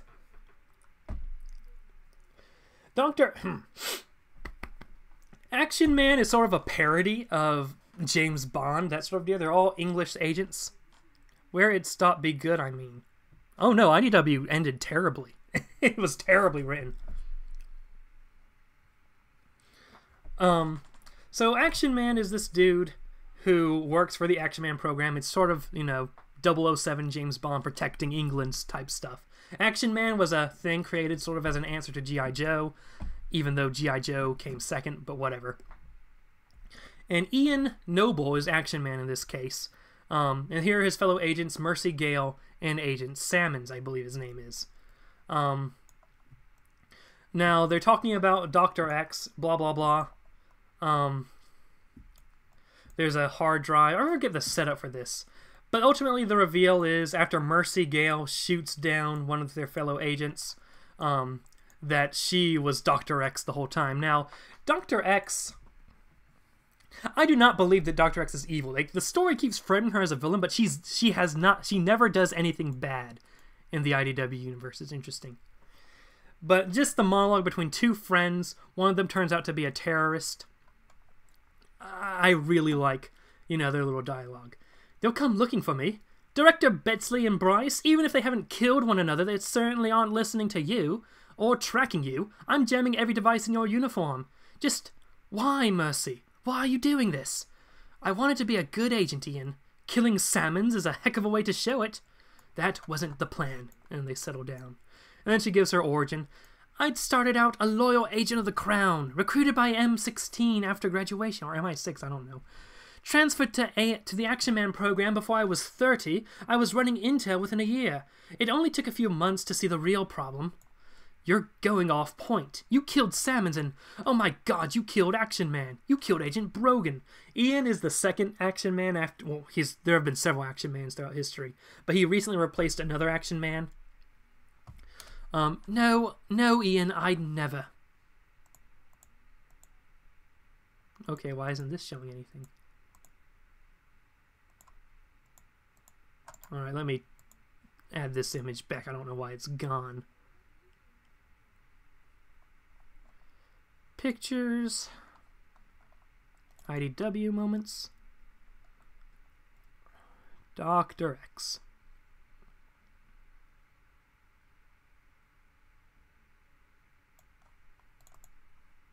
There we go.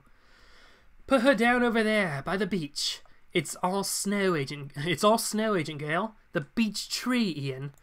It's dumb, but I'll miss that. Your silly puns. It'll be tough to kid after you kill me. I hope we don't come to it. I sent your predecessor on a mission. I tracked a missing chemical compound and deduced Dr. X had it. He was using the chemical to mutate students at a college up north.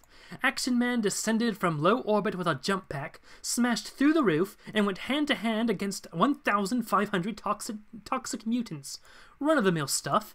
Agent Brogan put the mutants out of commission, and Professor Sinclair figured out a way to decontaminate them. 0 fatalities. But the waste, the effort, the resources Dr. X put behind this were mind-boggling. And all my work, nights poring over shipping manifest, spectrograph readings, hundreds of pages of interrogation transcript. To what end? To break even? To be only as well off as the night before.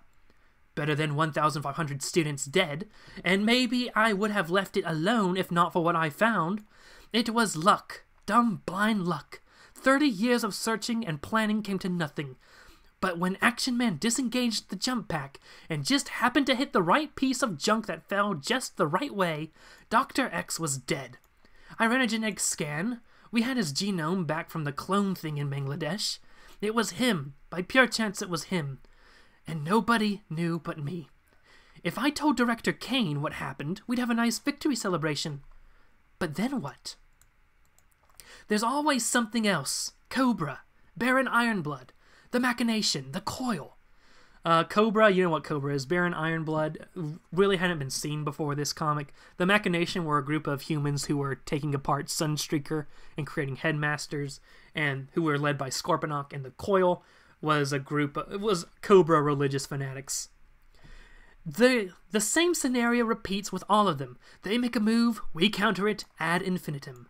A zero-sum game, but everybody believed X was dead except the person in charge of countering him. Well, maybe I could accomplish real change. The mutagen was right there. In the right dose, it would literally unravel his DNA. Nobody on our side would know who died. And nobody on their side knew who the doctor really was. So when his lieutenants called, I answered. I sent them where I needed them, and gave intel to Action Man to lead where I needed him. Can I get a coat too? Huh, no, worth a try. So you played both sides? On behalf of the world. When the Cybertronians invaded, London fared quite better than New York or Beijing. England prevails, Mr. Noble. And this is what... Dr. X, Mercy Gale has done more good than bad, because if she spared the United Kingdom, and it's true, the United Kingdom did not get invaded by Cybertronians during All Hail Megatron. If she saved the United Kingdom from the Decepticons, she's saved more people than she's put in danger.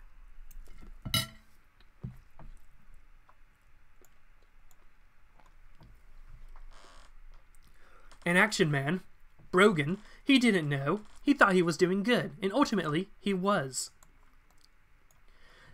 It all went wrong under the Thames. Dr. X's, well, my agent stole the antimatter generator. I'd have an interplanetary propulsion system, putting me in rather exclusive company of the US and China.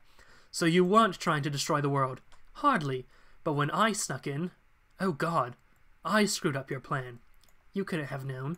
Somebody panicked and did something they shouldn't have, and the reactor went into overdrive. The world nearly ended, not because of Dr. X, but because an Action Man died.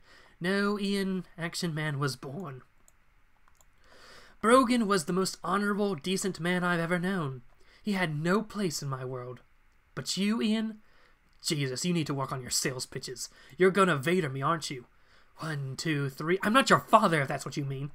It is not. 4, 5, 6 paces. We can work together, Action Man. And Dr. X. Has a certain ring to it. Why now? Why tell me everything? You could have just kept me going. The Guernsey location contains sensitive information, remember? It was an OS codex.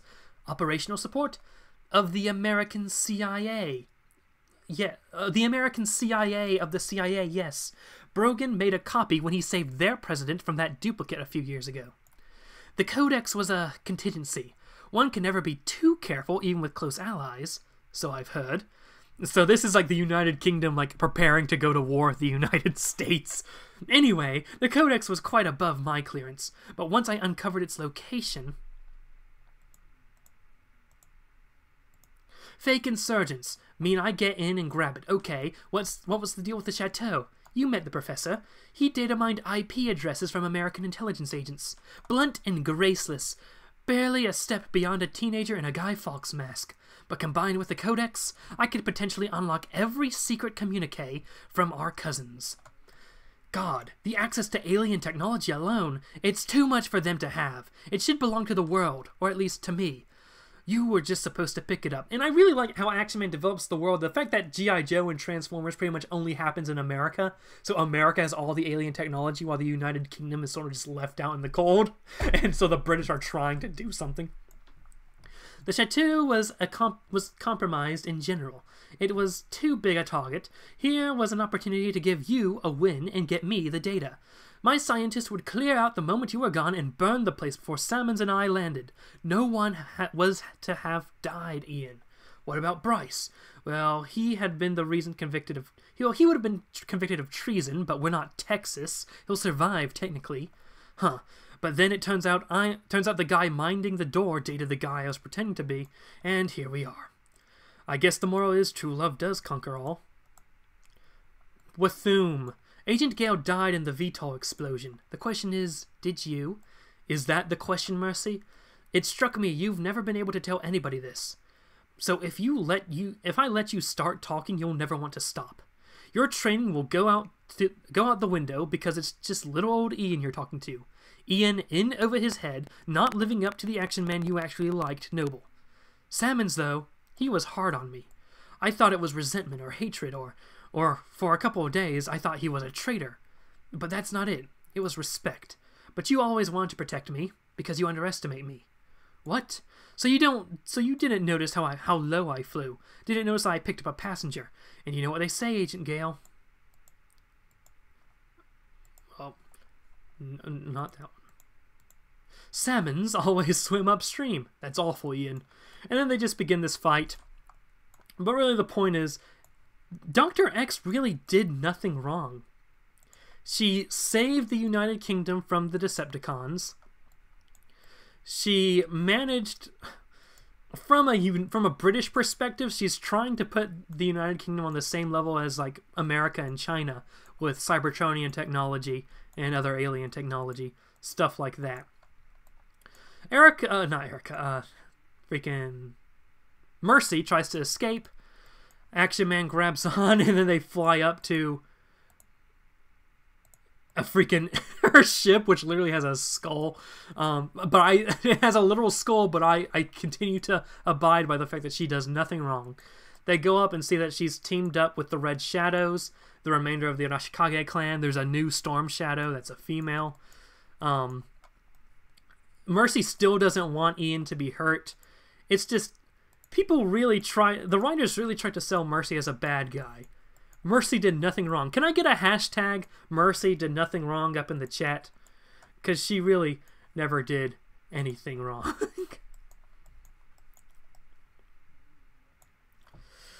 Let's see, Rip Ravage, yeah. I remember the Action Man show. I never watched the Action Man show. I like the Action Man comic, yeah. Why didn't you mention Rom? Why would I mention Rom?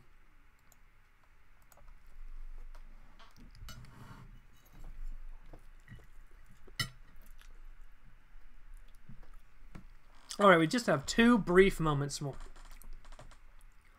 The one where Karza just defeated the entire Hasbro universe. Karza has masked vehicles deactivated. G.I. Joe is on a mission. Hashtag Mercy did nothing wrong, exactly. G.I. Joe's on a mission to fight some dire wraiths. And as they manage to beat the dire wraiths, I think.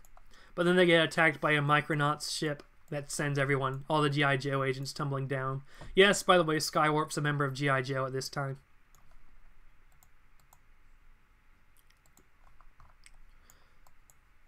Skywarp saying, "Yo, Joe." And then the Autobots going to Monument Valley before, trying to investigate something, but then they fall under attack by... Where is it? Yeah, Jazz gets sent flying off screen and sees that Baron Karza merged with Micronus Prime. So now Karza is like a Cybertron for a moment. The beginning of Micronauts' Wrath of Karza is interesting because it lets a dude who's typically like 2 inches tall wipe out masked G.I. Joe and the Autobots. It's an interesting moment. I always remember that moment. And the last one, the death of Blur. Unicron is destroying Cybertron at this time. The Transformers are freaking out. Did I get the wrong images? Yeah. Okay, here we go. So Blur is the fastest Cybertronian alive. He moves really fast. I did a video on him where I talked about how he joined the Autobots, how he was an arrogant racer who didn't care about anyone but himself. But then Optimus Prime convinced him to become a good person. These days, he's running a bar on Cybertron, but now Unicron's destroying Cybertron. There's an energy wave of teleportation of some Cybertronians who couldn't get to Earth. The Cybertronians are pulling out to Earth because Cybertron's a lost cause, but not everyone can be teleported away. During a spare moment, there's a chance for them to teleport away, so Blur runs out there and throws them into the energy beam. I was at my bar when the world ended. I hadn't been paying much attention to this unicorn situation, or whatever Optimus was calling it. It was just the latest crisis in crises past. Like I said, I had my bar to worry about. I'd worked my whole life for this place. Then I saw the thing. I'm the fastest Cybertronian alive. And here's a fun fact. At full speed, my mind works faster than any other Cybertronians. Don't tell Prowl.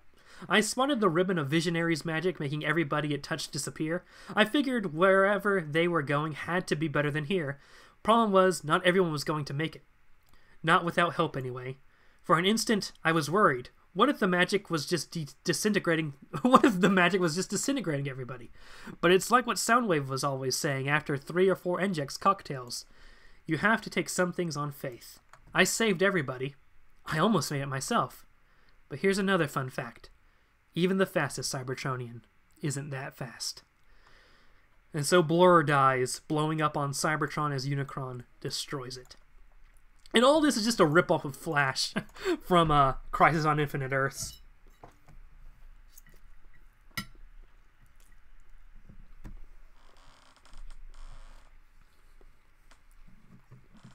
Let's see. We got a good hashtag Mercy did nothing wrong. Yo Joe, rip Blu-ray. Can't help but remind me of Barry Allen's Sacrifice in Crisis on Infinite. Yeah, it's exactly a ripoff of Crisis on Infinite Earths. Rip Blu-ray. So, that's what I got for you guys. Those were my favorite moments. Well, some of my favorite moments. I didn't get all what I wanted in. But some of my favorite moments from the IDW comics. I thought with the new year, we'd take a moment to remember IDW as it was. And not how it ended, even though that last one was from how it ended. That was like the only good part of Unicron.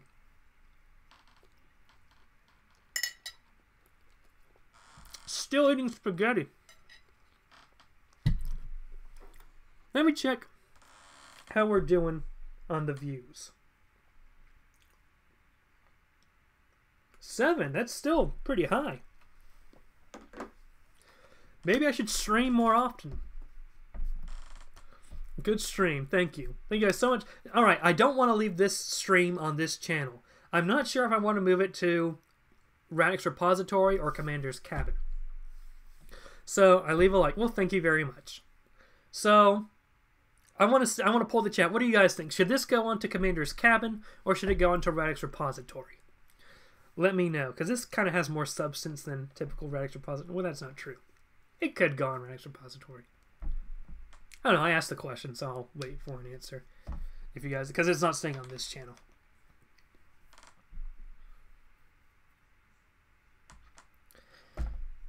But, yeah.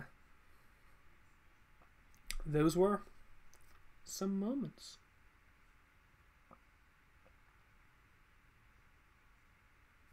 Let me try to finish this spaghetti.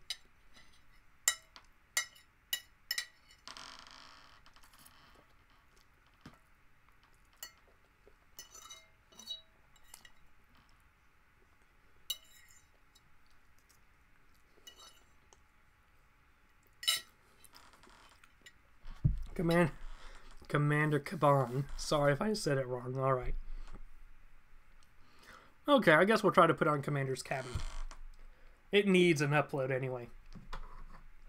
Till LR1, yes. So thank you guys so much for coming.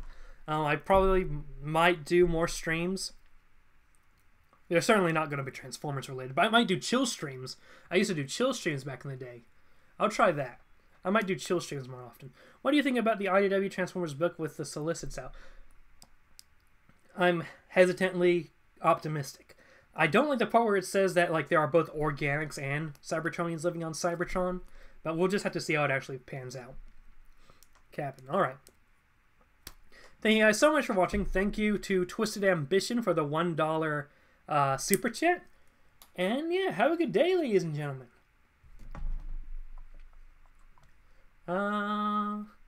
You know what I need? I need something like an ending card. So you guys can catch up with your last comments before it shuts down. I'll look into that for future, like, chill streams. But yeah, see you guys around.